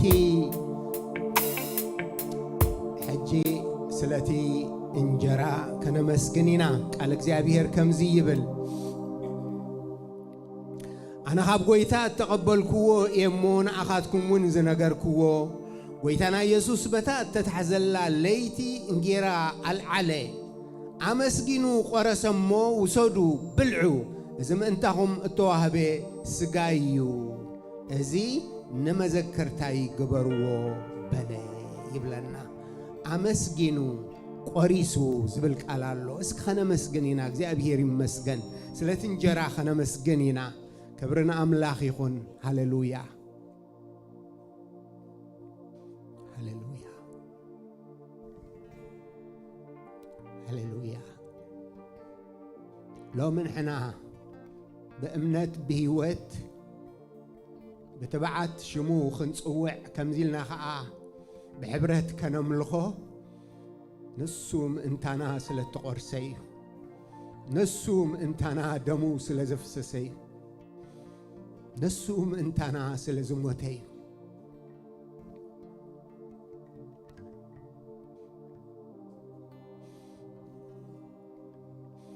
እግዚአብሔር አቦነ መስግነካለና ከምዝበለ ዕድል ስለ ዝሃብካና ትንስኻ ዝኣዘዝካዮ ቅዱስ ረዚን ዝኾነ ስርዓት በዛ መዓልቲ እዚኣ ከዓ ክንፍፅም ትእዛዛትካ ከቢድ ኣይኮነን እዚ ከዓ እግዚኣብሔር ንዓና ንበረኸት ዝሰርዓካዮ እሞ نحنا እግዚአብሔር ባሂሉና እዚ ነገር እዚ ክንካፈል ኣብ ቅድሚኻ ኣለና ጎይታዬን ኣምላኸይን ነፍሲ ወከፍና ኣብ ሰሪ ሓጢኣትና ክንግረፍ ክንስቀይ ክንዋረድ ክንድርበ ዝግባአና ወድኻ ኢየሱስ ናህና ቦታ ብምውሳድ ኣብ ክንዳና ንሱ ሓጢኣት ኮይኑ ሓደ ሓጢኣተኛ ሰብ ክቕበሎ ዝግባእ መከራ እሞና ሓደ ሰብ ዘይኮነስ ናይ ብዘለ ዓለም ኣብኡ ስለ ዝፀዓንካዮ ንሱ ከዓ ዋጋ ሓጢኣትና ስለ ዝኸፈለ እግዚአብሔር ኣምላኽ ነመስግነካ ኣለና ብስምብራቱ ሓወይኹ ሚልካና ኣለኻ እሞ እሱ ብዝተገርፎ ንሱ ብዝተዋረዶ ንሱ ብዝተሰቀዮ ተፈጸመ ኢሉ ብዝኸፈሎ ዋጋ نحنا بخمء مسل ولدنت مسخاخا عرق سل زرخبنا سنفسنا عرقين حد حدنا عرقي እግዚአብሔር ስለ ዝረኸብና ነመስግነካ ኣለና ምሕረትካ ብዙሕ እዩ እግዚአብሔር ዘይግባአና ምዃኑ ንፈልጥ ኢና እግዚአብሔር ግና ኸንስኻ ፈቲኻ እግዚአብሔር በአርበ ዛዕለት እዚኣ ተወድኻ ኢየሱስ ዝገበሮ ክንዝክር በትዝኣዘዝካና መገዲ ኣብ ቅድሚኻ ኣለና እሞ ጎይታዬን ኣምላኸይን ዝተቐረበ እንጀራ ብጎይታ ብኢየሱስም ዝተባረኸ ክኸውን ነዚ ነገር እዚ ክንካፈል ክንወስድ ከለና ከዓ ብሓቂ ብመንፈስካ ትኽንዝክሮ ዝግባአና ኣእምሮና ብብዙሕ ነገር ይተሓዝ ኣሎ እግዚአብሔር ሕጂ ግና በዚ ነገር እዚ ምሕዳስ ክኸውን ኣእምሮና ዝሕዝ ልብና ክሓስቦ ክዝክሮ ዝግባእ ወድኻ ኢየሱስ ዝኸፈለልና ልዕሊ እምሮ ዝኾነ ዋጋ ምዃኑ ተረዲእና እግዚአብሔር ክንመላለስ ከም ህዝብኻ ክንመላለስ ንዓኻ ዝዝክር ወለዶ እትተኸፍለሉ ዋጋ ዘቋፅር ወለዶ ክኸውን እግዚአብሔር ኣምላኽ ሎሚ በዚ ንስኻ ዝሰርዓካዮ ቅዱስ ስርዓት ሓሊፍካ ንልቢ ነፍሲ ወከፍ ክትንክፍ እግዚአብሔር ህዝብኻ ከዓ ፈትዩ ነዚ ነገር እዚ ብምእዛዝ ክካፈል ኣብ ቅድሚኻ ኣሎ እሞ እግዚአብሔር ኣምላኽ እንሆ ንዝእዘዙኻ እትባርኽ ኣምላኽ ነፍሲ ወከፍ ከዓ ክትባርኽ እፅሊ ኣለኹ ነፍሲ ወከፍ ብምርዳእ ነፍሲ ወከፍ ብፍርሓት ነፍሲ ወከፍ ብምስትውዓል ነፍሲ ወከፍ ብምዝካር ክወስዶ ነፍሲ ወከፍ ብምስጋና ክወስዶ እግዚአብሔር ኣምላኽ ብጎይታ ብኢየሱስ ስም ዝቐሪቡ ዘሎ ኩሉ ብሽምካ ዝተባረኸ ይኹን እበል ኣለኹ ጎይታ ስለ ዝሰማዕካና ነመስግነካ ኣለና ሓለፋትን ሓስቦን እንልምኖን ብዛዕዚዝካ ሰናይ ክትገብር ይከኣለካ እሞ ክብሪ ኩሉ ንዓኻ ይኹን እተፍቅሮ ወድኻ ብኢየሱስ ስም ሃሌሉያ ኣድራይ ሽማግለታት ንቅድሚት ክመፅኦም ዲያቆናት ከዓ ከምቲ ኩሉ ሰዓት ገብሮ ሰሪዕኩም ከተምፅኡልና እዩ ሃሌሉያ እስኪ እግዚአብሔር ዝተመስገነ ይኹን እዚ ካብዚ እንልዕሎ ሒዝናዮ ክንጸንሕ ኢና መጀመርያ ብሓባር ነቲ እንጀራ ክንወስድ ኢና ኣነ ምስ ነገርኩኹም ድሕሪ ከዓ ብዛዕባ እቲ ፅዋእ ወይ ዝስተ ከዓ ጸሊና ብሓባር ከዓ ክንወስድ ኢና ቅድም ነቲ እንጀራ ክንወስድ ኢና ድሓር ነቲ ፅዋእ ኣነ ክሕብረኩም እየ ብሓንሳእ ከም ሓደ ኣካል ኮይንና ኢና ንወስዶ እግዚአብሔር ዝተመስገነ ይኹን ሃሌሉያ حراي مزمران مسكون سجانا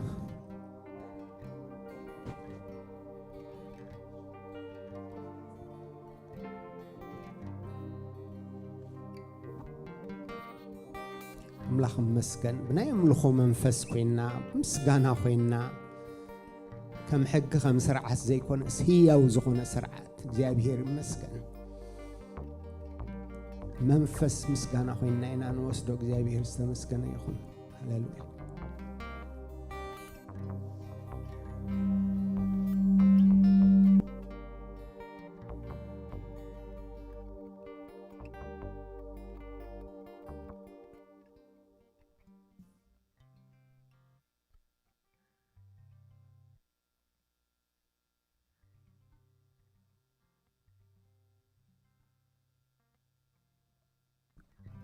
መንፈስ ጸሎትን መንፈስ ምስጋናን ኮይና እግዚአብሔር ይመስገን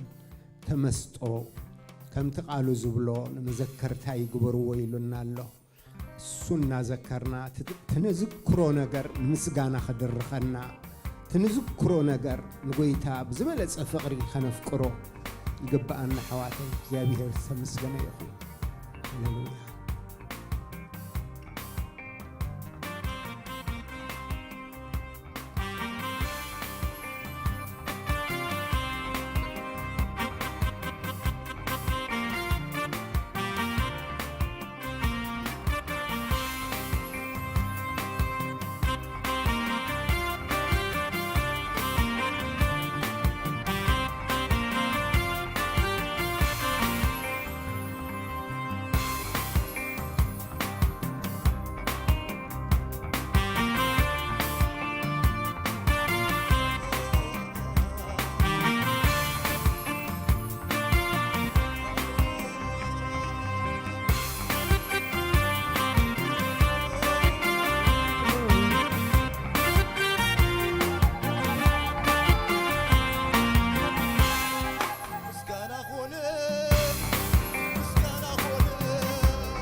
ምስጋና ሆነ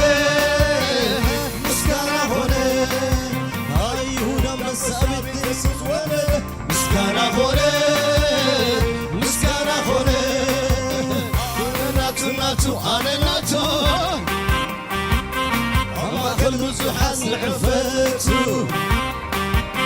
ودتينا بكبرز غيره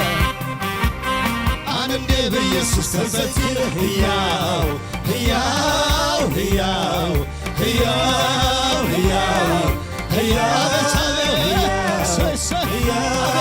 هياو هياو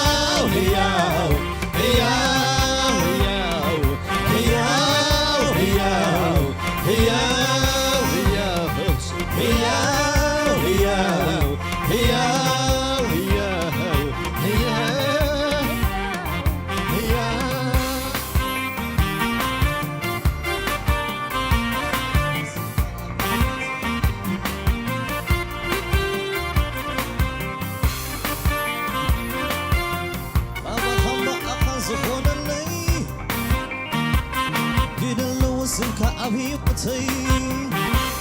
أبتي ضغط المطاطي خاني أبكي خاني هياو هياو هياو هياو هياو هياو هياو هياو مسكانة هون مسكانة هون تخل زخ البيت مسواننا مسكانة هون مسكانة هون سابتي مسوننا مسكانة هنا مسكانة هنا هانا ناتو ناتو هانا ناتو أما قلب زحات نعفتو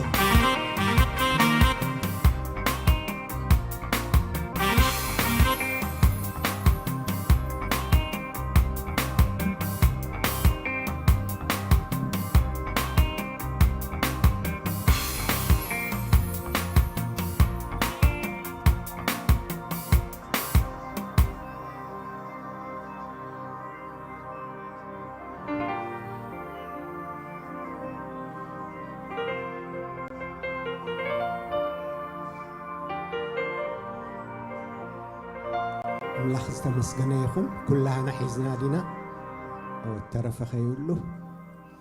الشيء زابير استمسكنا يخون الأملاح كم زي يبلنا كم ببايمو دحري دقي ما خبلاي شعو أتان غرسان جراس مسجا خريستوس حبرس زلوادو أيقونتين يبل الساخب اليمو واللوا إلنا تنجرا بحنسا كنوسدينا እግዚአብሔር ይመስገን እታ እንቆርሳ እንጌራስ ምስጋ ክርስቶስ ሕብረት ዘለዋዶ አይኮነትን እወ አለዋ በሐባር ንውሰድ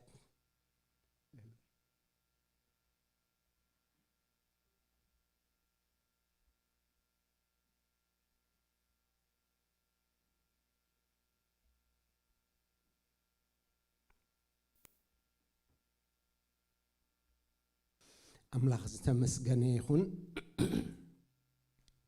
كم وهاد حردرار نتاتسوا العالم مو إذا تسوا أزياء بدمي حدش كدانيا بتستي وامتن نمذكرتاي قبروا بلاي بلنا حج خاسكي سلتاتسوا نقويتا خنا مسجنينا أمسجنا خا بتي قدم زبالكو مسرت بحبارك نوسلينا እግዚአብሔር ይመስገን እግዚአብሔር አቦ ደጊ ምና ሕጅ ኸአ ብምኽንያት ጽዋዕ እዚ ነቲ ኽቡር ሽምካ ንጽውዕ ነመስግነካ ኣለና ኩሉ ሳዕ ክትምስገን ክትውደስ ክትምለኽ ዝግባአካ ኣምላኽ አብርሃም ኣምላኽ ይስሐቅ ኣምላኽ ያዕቆብ ድሓን ኩሉ ፍጥረትካ ትደሊ ብፍላይ ከዓ ነቲ ህዝበይ ዝበልካዮ እግዚአብሔር ኣምላኽ ብዓብ ምሕረትን ሕያውነትን እትኽልል ሓሳብካ ኩሉ ሳዕ ንህዝብኻ ሓሳብ ድሓን ዝኾነቦ تأميننا نمسكنا كلنا بفلاي كأبزا ساعات زي እግዚአብሔር أملاخ إنه بزي دم سريت يلن بزي مفساس دم سريت يلن بزبلكا يقالكا مسرت ناي انسسا دم زي كونه ناي دعول ناي روح الدم زي كونس እግዚአብሔር ناي تخبر ودخا يسوس أمسكال من تناخ فسس بزدم زي كا سريت بزدم زخا عرق خنركب ناتكا سناي فؤاد سلازخونه نمسكنك كلنا ሓደ እኳ እግዚአብሔር አምላኽ ብርእሱ ኣብ ቅድሚኻ ክቐርብ ሰናይ ግብሩ ከዓ ኣነ ጻድቕ ኢሉ ክማጻረ ዝኽእል የለን እሞ ወድኻ ኢየሱስ ምእንታና መስቀል ብዘፍሰሶ ደም እዚ ደም እዚ ግና እግዚአብሔር አምላኽ ነፍስና ሕልናና መንፈስና ስጋና ኸጽሪ ናትካ ሰናይ ስምረት ስለ ዝኾነ ነመስግነካ ኣለና ወድኻ ኢየሱስ ብዝኸፈሎ ዋጋ ብኸምኡ መጋረጃ ተኸፊቱ ኣባ ኣቦይልና ክንጽዋዓካ ዕድል መሰር ረኺብና ኣለና እሞ ጎይታዬን ኣምላኸይን ነመስግነካ ኣለና ሕጂ ከዓ እቲ ንመዘከርታ ይግበርዎ ዝበልካና በዛ ሰዓት እዚኣ ንምክፋል ኣብ ቅድሚኻ ኣለና እሞ እነሆ ነዚ ጽዋዕ እዚ ብሽምካ ዝተባረኸ ክኸውን ንጽሊ ኣለና ጽዋዕ እዚ ንስኻ ባሪኽካ ነፍሲ ወከፍ ነዚ ዝካፈልካ ዝተባረኸ ክኸውን ዝተቐደሰ ክኸውን ተሓሳስቡ እምነቱ ተስፉ ኩሉ ክሕደስ ጎይታ ብኢየሱስ ስም ንጽሊ ኣለና ስለ ሰማዕካና ክብሪ ኩሉ ንዓኻ ይኹን እነሆ እዚ ቅዱስ ስርዓትካ ከተጽንዕ ኣብ መንጎና ስለ ዘለኻ ምስ ነፍሲ ወከፍና ስለ ዘለኻ ነመስግነካ ኣለና ክብሪ ኩሉ ንዓኻ በተፍቅሮ ወድኻ ብኢየሱስ ስም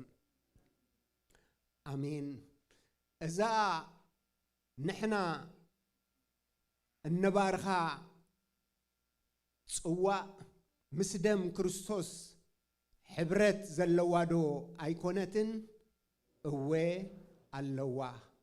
ብሓባር ንውሰድ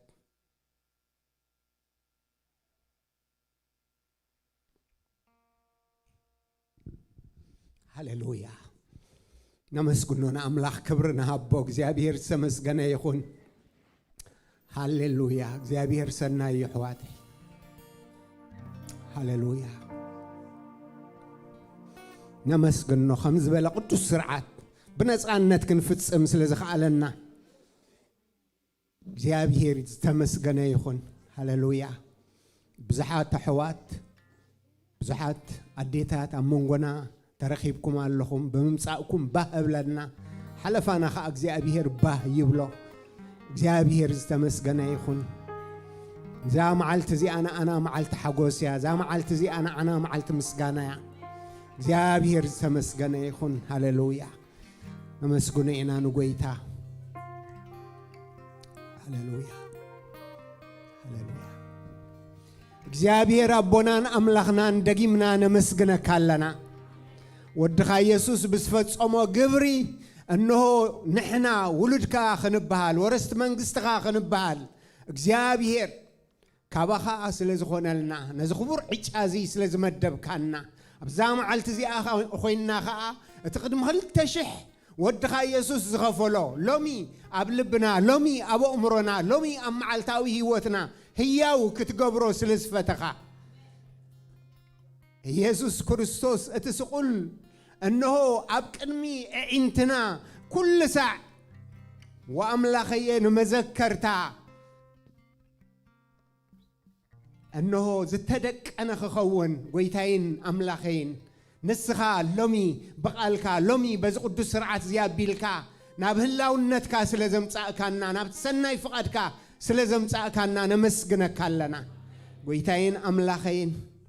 ህዝብኻ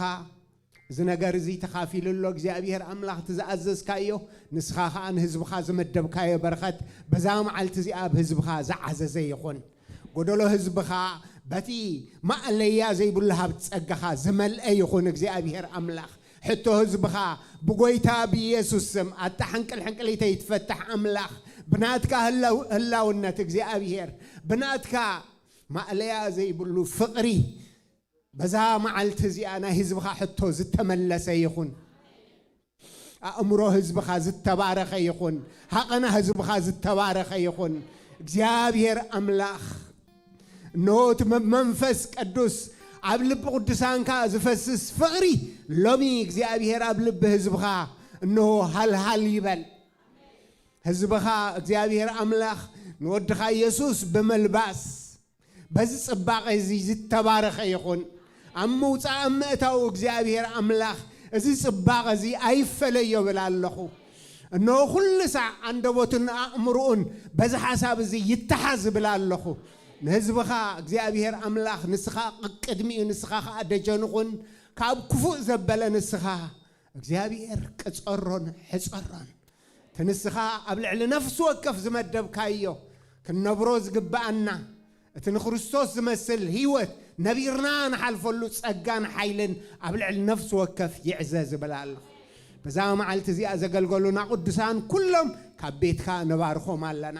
ኣብ ኣባይቱ ኮይኖም ዝካታተሉ ዘለዉ ቅዱሳንካ ብጎይታ ብኢየሱስ ስም ነባርኾም ኣለና እግዚአብሔር ንስኻ ብዝሰፍሐ ብዝበለጸ ብዝዓዘዘ ከምዚልና ንዓኻ ኸነምልኽ ብምእዛዝካ ኣባህ ከነብለካ ኸነኽብረካ ዕድል ስለትህበና ነመስግነካ ኣለና እንሆ መዓልትና ዝተባረኸ ይኹን ተርፈ ጊዜና ዝተባረኸ ይኹን በተፍቅሮ ወድኻ ብኢየሱስ ስም አሜን ተባረኹ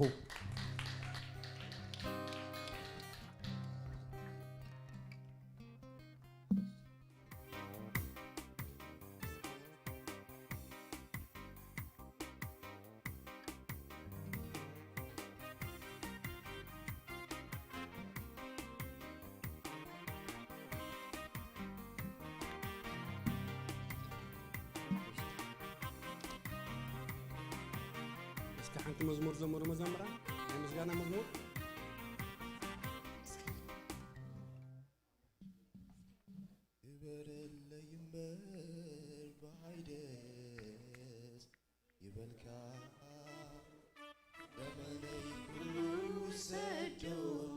تسئلنا نخبرك እግዚአብሔር مسمور زمران كنا من لخينا أملاخ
يسوع نعخا نعخا أملاخي نعخا نعخا يسوع نعخا مسكانا مسكانا مسكانا مسكانا مسكانا مسكانا مسكانا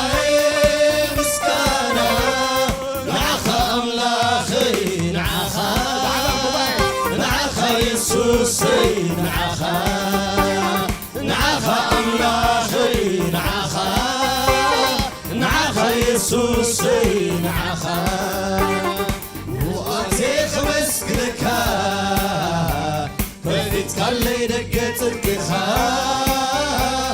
وأتيخ سمكا كواري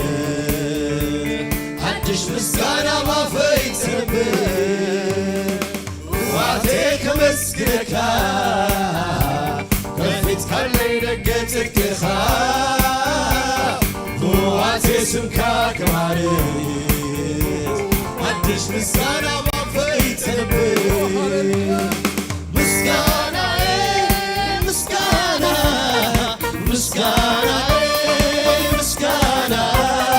مسكانا مسكانا مسكانا مسكانا نعخا أملاخي نعخا نعخا يسوع نعخا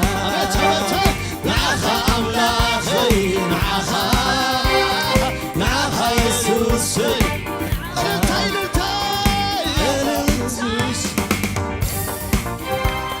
نعخا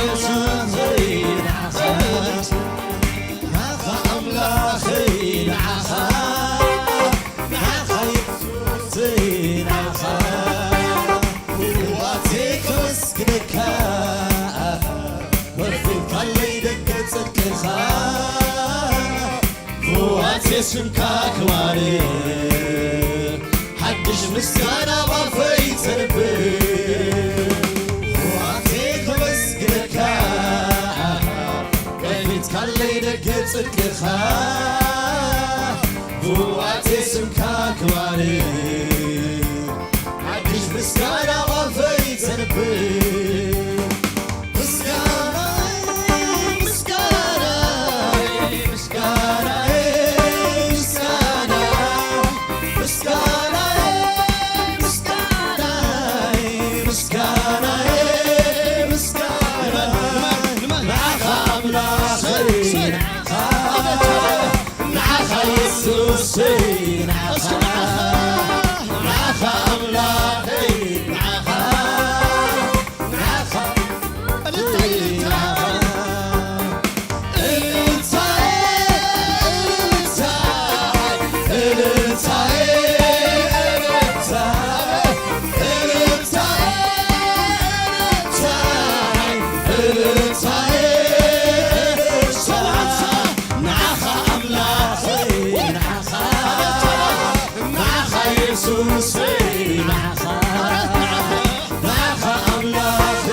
مغوس مغوس مغوس نعخات عبت عبت عبت عبت نعخات سجدة سجدة سجدة سجدة نعخات يجيبك عيو يجيبك يجيبك عيو يجيبك يجيبك عيو يجيبك يجيبك عيو يجيبك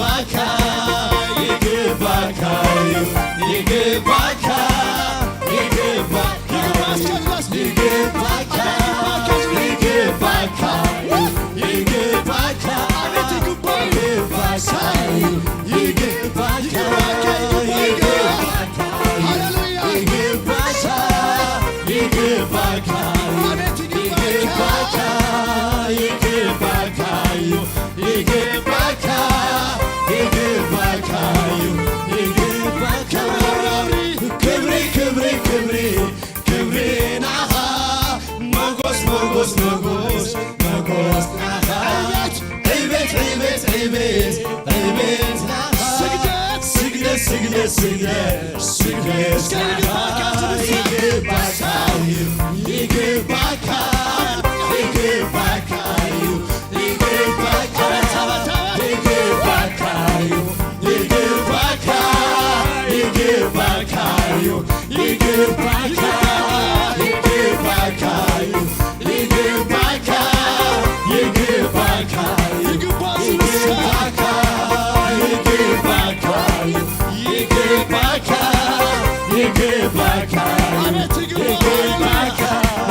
يجيبك عيو يجيبك يجيبك عيو يجيبك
سجدتني يسوس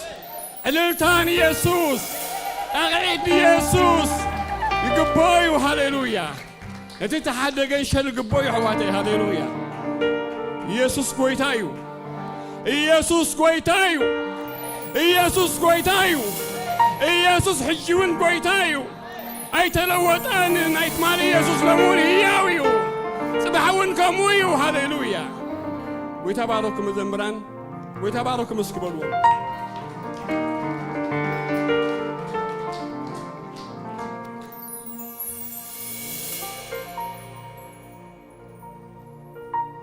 أملاخنا أملخو دفوتو أملاخيو أمين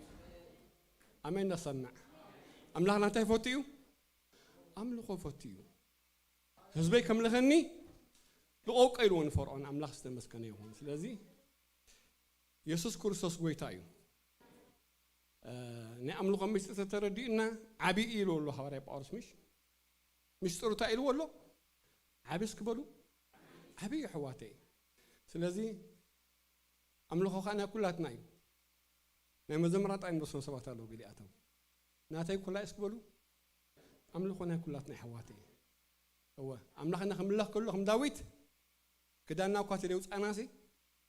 نفسنا كنوز أخبزلنا بوتا ليلنا تنكبر نشاف شيء بنجزي أبيهر أملاخ استمسكنا يهون أمين أملاخ يفتح عن عواته يسوع كريستوس ويتايو حاولنا عن تكمير كل شيء حد نقرأ وش تعرف لي نأملاخ كنوهب كنكرا لنا نأملاخ سكبرو كنوهب كنكرا لنا جزء أبيهر بذيك توهب أقها من مقبلك الدنيا لذي كل انتنا منفسنا نفسنا سجنا كوهب كخير على ملس ده يبلو كم تسرق اللاتات ذابيرا ميلو لتناحات أجرمن حريدم مملس ده بالمسوات أجرم نجزء بيدخ بيرمو هوتن كأخم يحواتي أمين مملس مجد عين قدف أمين دخلنا زي أمود أتاهم لكم الله زي بيت زي أمود أتاهم تصفات قبل نقرب دقان ترلو لما عن تقبض قوة بزي أبيلنا عن سماين خيد تمجد زي أحواتي أوه يسوع كريستوس قويتايو آمين لازم مودات أنا كريستوس كون خلا لو أوه anyway نبقى السبكت كأتو تشي حوي قويتا باركا سقبلوه وانا أول ما الأخت خويني رخيبية وأنا نقول لي مالتي نعي لمنتاي يحوات حبيرم كنا بروسي كنا يطعمن كنا سنين أبوتي عزيز الله زي أبيهر هوتن برختن كأبو عزيز الله بس لذي هوت أبي يزلو أبي يزلو هوت ملوسس أبي يزلو هوت أوه أبدو مزنا يزلو هوت أبجزمنا يزلو هوت أبو هوت إلى نحواتي ناس سيري يزلو كله جزمنا سيرينا ناس سيري تقعم يزلو كين جاجيلهم كين أملو خيلهم سيسب تقعم هيبومنا ويتباركهم لا تقنع عنهم أوه لذي هو زلو أو أملخي بس خاء أبيو أب حبرتي سكنة بالكلاتنا هو أملخ ذهبنا أن هو تذكرنا زحبر الزياء قال يا أخي أنت أزم مثلك بابو برختك أجيز له هو تدد كمان نازل سعر نازل سي أب أملخي زلو أي تدكم حوي تدكم حفتي برخت أبي له بلسين زبالك على بانك يلن يسوع كريستوس قويتاي برخت بالقال أب بانك ترخبنيهم أبي زلتينا أب أملاخ يزلو برخت لذي يسوع كريستوس قويتايو زحبر الزيات هاي نقبرة هاي نقدف هيوتنا نقبرة سخا هيوت تكون أن أملاخ استمسكني هون أمين يعني أملاخ بحبرة حليفي يتسرح anyway يسوع كريستوس قويتاي حجون أوه لما جمرتها لما أنتوا لقاشة كن عليكم ملكة قبر لي وينو بحوان تأفين حري حوايا بالحيط ماك حسكا عدل هابو شمو لما تسألوا بو تخلى علينا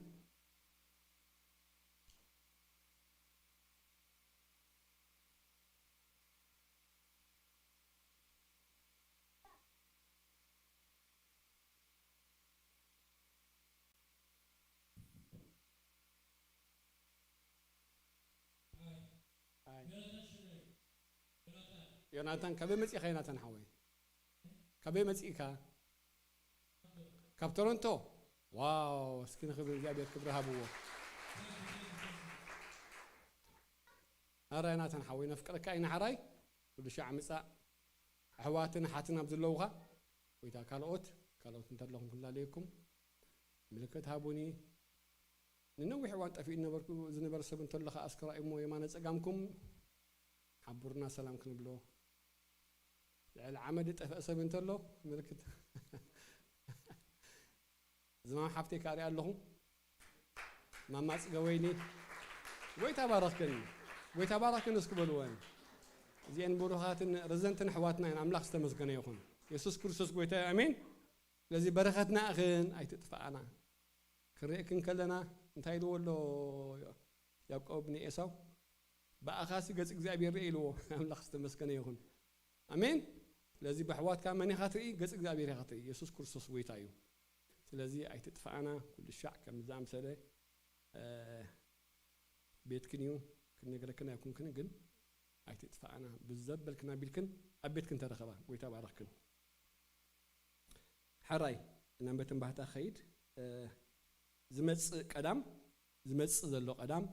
نعمل إسيات مدبالو نعمل إسيات كالي قاشلو ديو كالي قاشلو لتلالي يلن أوكي لذي زمت قدام نعمل إسيات مدبالو من إسيات قويتا باركم سكولو من إسياتنا أو تطوكيتو بلغن كتوسخ لكم آمين تطوبالني بحد بوتا كنوسخ لنا نتزلنا نجر بقال أملاخ بونجيل بفقر حوات كنعبق بقنا يا آمين مسوات أبو مخان أرى أبو مخان حواتنا أبيت أملاخ زلوا قولوا بمشيفان بمسرح ويتخبر أخوكم يا آمين لذي المسقدام حبرتنا من إسيات هالله كل خاطكم من إسيات عدماتهم لترف سبع أهل الحواتي تأوان رئي لنا قربائيو أين يتعشوا لذي تم تعملنا زبلنا مسينا مسحواتنا حبرت نقبر أملاخ كأبو تعزيز لهم برغت اللو يسوس قويتايو كالي ዝኳ ለማዓንቲ ክስበኺ ውዒሉ እንተ ዝሰግሮ ደስ እንበለኒ ግን ክብሎ ብምስክርነት እተገልግሉ ማለት ኩላትና ፍቅር ጎይታ ጣዕና እንዲና ሓቂ ዘረባ ፍሉይ ናይ ምስክርነት ጉጅለ ክትገብር እውን እኸብድ እዩ ንምንታይ ኣባና ፍቅሪ ክርስቶስ ዘይጣዕመ ሰብ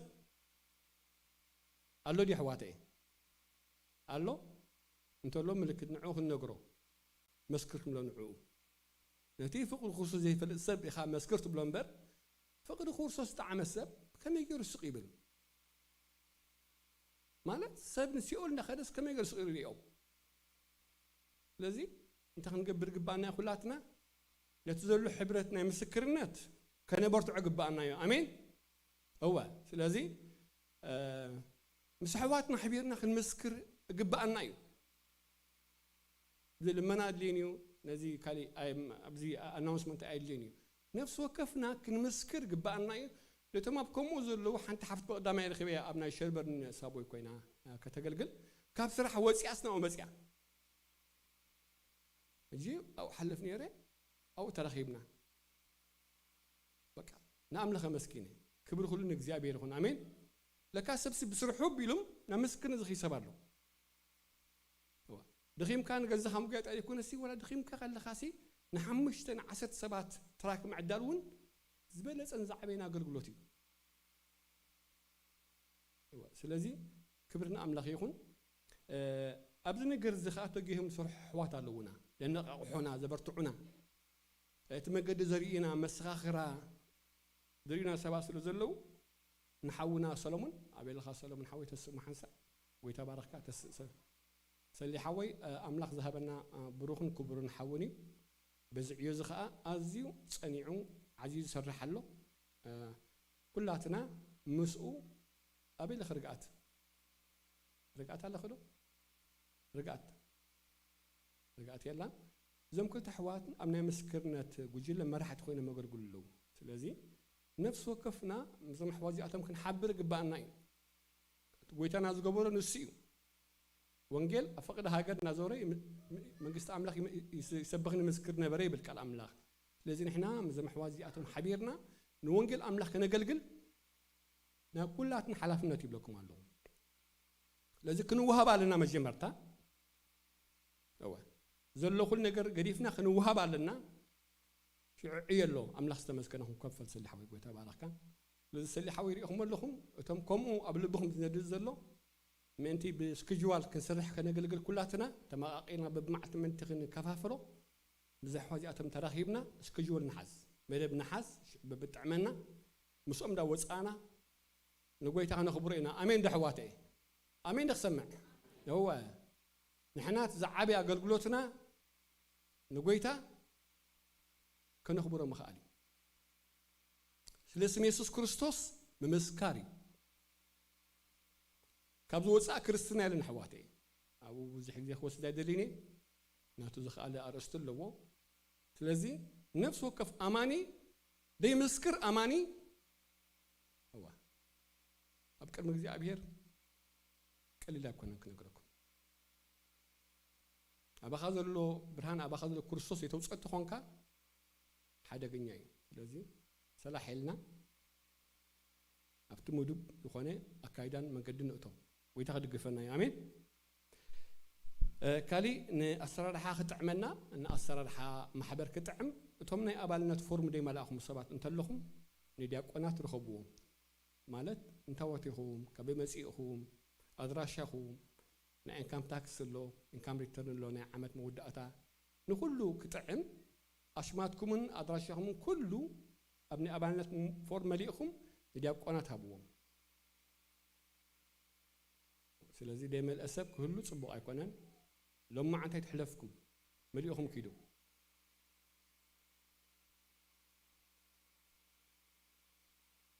ወካሊእ እንታይ ክብል ይደሊ ኣምላኽ ረዲኡና ናይዚ ቤተ ኣምላኽ ዕዳ እንዳተኸፍለ ኸይድ ኣሎ ክብሪ ከዓ ኩሉ ንመን ይኹን ክብሪ ንፓስተራት ኣይኮነን ሽማግለታት ኣይኮነን ክብሪ ኩሉ ንመን ይኹን ኣምላኽ ሰብ ይጥቀም ኣምላኽ ንዓኸትኩም ከዓ ጥቀመልኩም ኣሎ ንዓና ጥቀመል ንኩሉ ኣምላኽ ጥቀም ንዕዮ ወንጌል እግዚኣብሔር ኩሉ ጥቀም እዩ ولا علماوان كيترفق እግዚአብሔር ክትቀም خእል እዩ ስለዚ ኣብዚ ነገር እዚ እግዚአብሔር ይረዳና ኣሎ እግዚአብሔር ይድግፈና ኣሎ ንቤቱ እግዚአብሔር በዓሉ ሓሊ እዩ ድሓሊ ኣምላኽ እዩ ኣምላኽና ስለዚ ከምቲ ትሰማዕኹሞ ዝሓለፈ እዋን ፋንድሬዚን ረኺብና ኣለና ካብ መንግስት 100,000 ዝኸውን ተቐቢልና ኣለና ብዛዕባኡ ንእግዚአብሔር ኣመስጊድና ኢና ብተወሳኺ ከዓ እንታይ ጌርና መስለኩም ናይ ካህናት ምስጢር ክነግረኩም ከምኡ ንብሉ ዓድና ቀደም ናይ ካህናት ምስጢር ንዲያቆናት ኣይትንገሪ ዝበሃል ነይሩ ሎሚ ግን ክነግረኩም ንዓኻትኩም እዞም ኣገልገልቲ ኩላትና እንታይ ጌርና ነዚ ናይዚ ቤት ኣምላኽ ዕዳ ከነቕልል ከነፈኩስ ኢልናሲ እንታይ ጌርና እዚ ግን ብፀጋ ነገርኩም ዘለኹ ንኽንፍለጥ ወይ ከዓ ንኻሊእ ኣይኮነን ኣብ ልብኹም ዘሎ ነገር ከዓ ንኽትገብሩ ምእንቲ እዩ ስለዚ ፈፍርቂ ደሞዝ ኣብ ኩሉ ፅፊሕ ኣገልግሎት ዘለዉ ኣገልገልቲ ፈፍርቂ ደሞዝ ክንህብ ኢሎም ክብሪ ንመን ይኹን ሕጂ ኸ ንጎይታ ኹን ምክንያቱ ሰብ እንተ ደኣ ምሃብ ጀሚሩ ናይ ጥዕና ምልክት እዩ ካብ ከምዚኣ ወፂኡ ከምዚ ተጀሚሩ ሰብ ናይ ጥዕና ምልክት ይሕዋተ እዩ ኢየሱስ ክርስቶስ ጎይታ እዩ ስለዚ ገለ ኣብ ልብኻትኩም ገለ ሓሳብ እንተሎ ዋ እንታይ ደኣ ነገርኩምና ከይትብሉ ስለዚ ኣብቲ በረኸድና ክትካፈሉ ትደልዩ ሰባት እንተለኹም ብዓቕምኹም ክንዚ ካብ ደሞስኩም ገለ ኣይንብልና ግን ብዓቕምኹም ኣነ ከዓ ክንዚ ክህብ ደሊ እየ ትብሉ ሰባት እንተለኹም ንዲያቆናት ረኺብኩም ኣሽማትኩም ተመዝጊብኩም እቲ ትኽእልዎ ክትሕግዙ እዚ ከዓ መገዲ በረኸት እዩ ንኸንህፍትመኩም ኢልና ኢና ነገረኩም ዘለና ከነድኪኩም ኣይኮነን ኣዋ ስለዚ ኣብዚ ሕብረት እዚ ኣብዚ በረኸት እዚ ክትካፈሉ ቤት ኣምላኽ ሕጂ እውን ዕድል ትህባላ ዕድል እዩ ንዝርድኦ ሰብ ዕድል እዩ እዚ ኣዋ ስለዚ ከምኡ ኣሎ ጎይታ ባረኽኩም ስለዝነበረና ኩሉ ክብሪ ንኣምላኽና ይኹን ኣብዚ ልማዓን ዘገልገሉ ኩላቶም መዘምራን ጎይታ ባረኽኩም በልዎም ጎይታ ባረኽኩም መዘምራን ዲያቆናት ጎይታ ባረኽኩም በልዎም ኣወ ንፓስተራትን ጎይታ ባረኽኩም ኣወ ባርኹ ስለዝብል ቃል ኣምላኽ ባርኹ ኣሕዋተይ ኣዋ እዛ ይወዳእና በረኸት ኣይወዳእ ባርኹ ኩሉ ሸ ሓቡ ብሩኽ ኢኻ በሉ ንሓድሕድኩም እውን ብሩኻት ኢኹም ክርስቶስ ኢየሱስ ጎይታ እዩ ኣሜን ፓስተር ርኤ ኣለኹን ፓስተር ነቢይ ኣቢሉ ኢየሱስ ክርስቶስ ጎይታ እዩ ኣሜን ኣምላኽ ዝተመስገነ ይኹን እሞ በቃ ፅልና ክንውድእ ኢና ካብ ዘለናይ ቦታ ክንስእ ኢና ፓስተር ቴድሮስ ንዓና ኣብዚ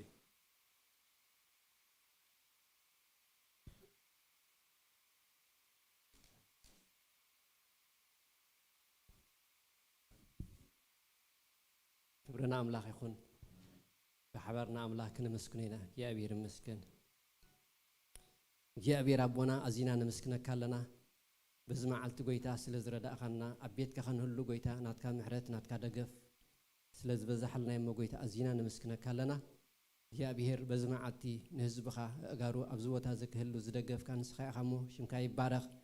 በዚ መዓልቲ እግዚኣብሔር ኣምላኽ ኣገልገልቲ ኩሎም እውን ኣብዚ ቤት ኣምላኽ ዘገልግሉ ንዓኻ ንምግልጋል ሓይልን ፀጋን ስለ ዝሃብካ ጎይታ ክብሪ ንበካ ኣለና ሕጂ ድማ እግዚኣብሔር ዝያዳ ፀጋ ዝያዳ ሓይሊ ዝያዳ ብርትዐ ዝያዳ ዘነቓቕሕ መንፈስካ ኣብ ሂወት ነፍሲ ወከፍና ክዓዝዝ ጎይታ ንፅሊ ነዚ ህዝቢ ድማ እግዚኣብሔር ኣምላኸይ ብኩሉ ነገር ሰሙን ዝተባረኸ ክኸውን ምእታዊ ምውፅኡ ዝተባረኸ ክኸውን ኣብ ጥዕንኡ ኣብ ስርሑ ኣብ ኩሉ ነገራቱ እግዚኣብሔር ብሩኽ ህዝቢ ጌርካ ሂብካና ኣለኻ እሞ ጎይታ ንምስግነካ ኣለና መዓልታትና ኩለን ንስኻ ተቆፃፀር ብጎይታ ብኢየሱስ ክርስቶስ ያው ስም ኣሜን እግዚአብሔር ባርኩም ከምቲ ብሰላም ድመጻኹም ብሰላም ከኣኺዱ ሰመንኩም ይባረኽ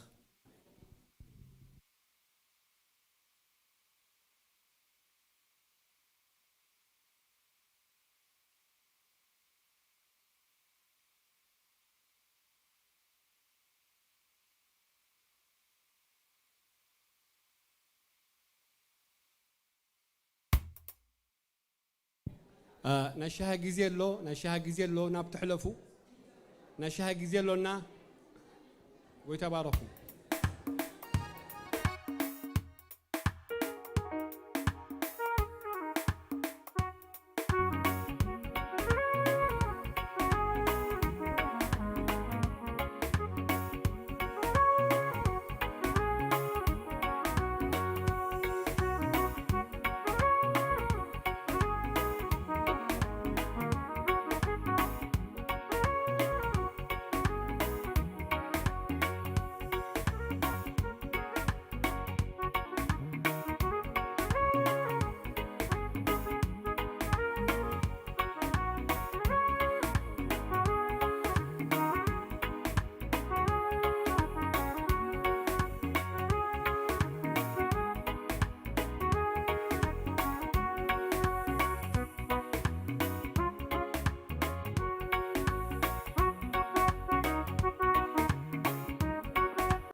زحزو زسآني عبيتن عبدكن بغلو استحلل بركخ إلن يولدا تبتصع فنون يعرفا كم زبلك قالو زنبركخ نيسوس آمينو تصورو يلكس كم قمت تبتينو نعجوها حوي نعجوها حتي من شعرفتيو يسوس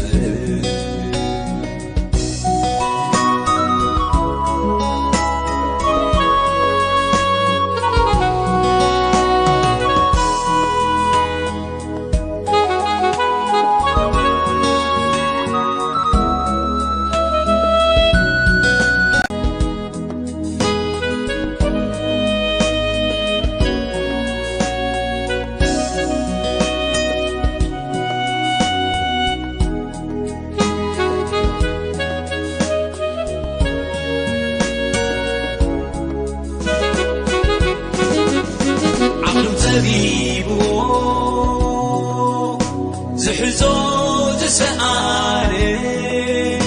عبيتن عبدكن بغلو استحلل بركخ إلن يولدا تبتصع فنون يعرفا كم زبلك قالو زنبركخ نيسوس آمينو تصورو يلكس كم قمت تبتينو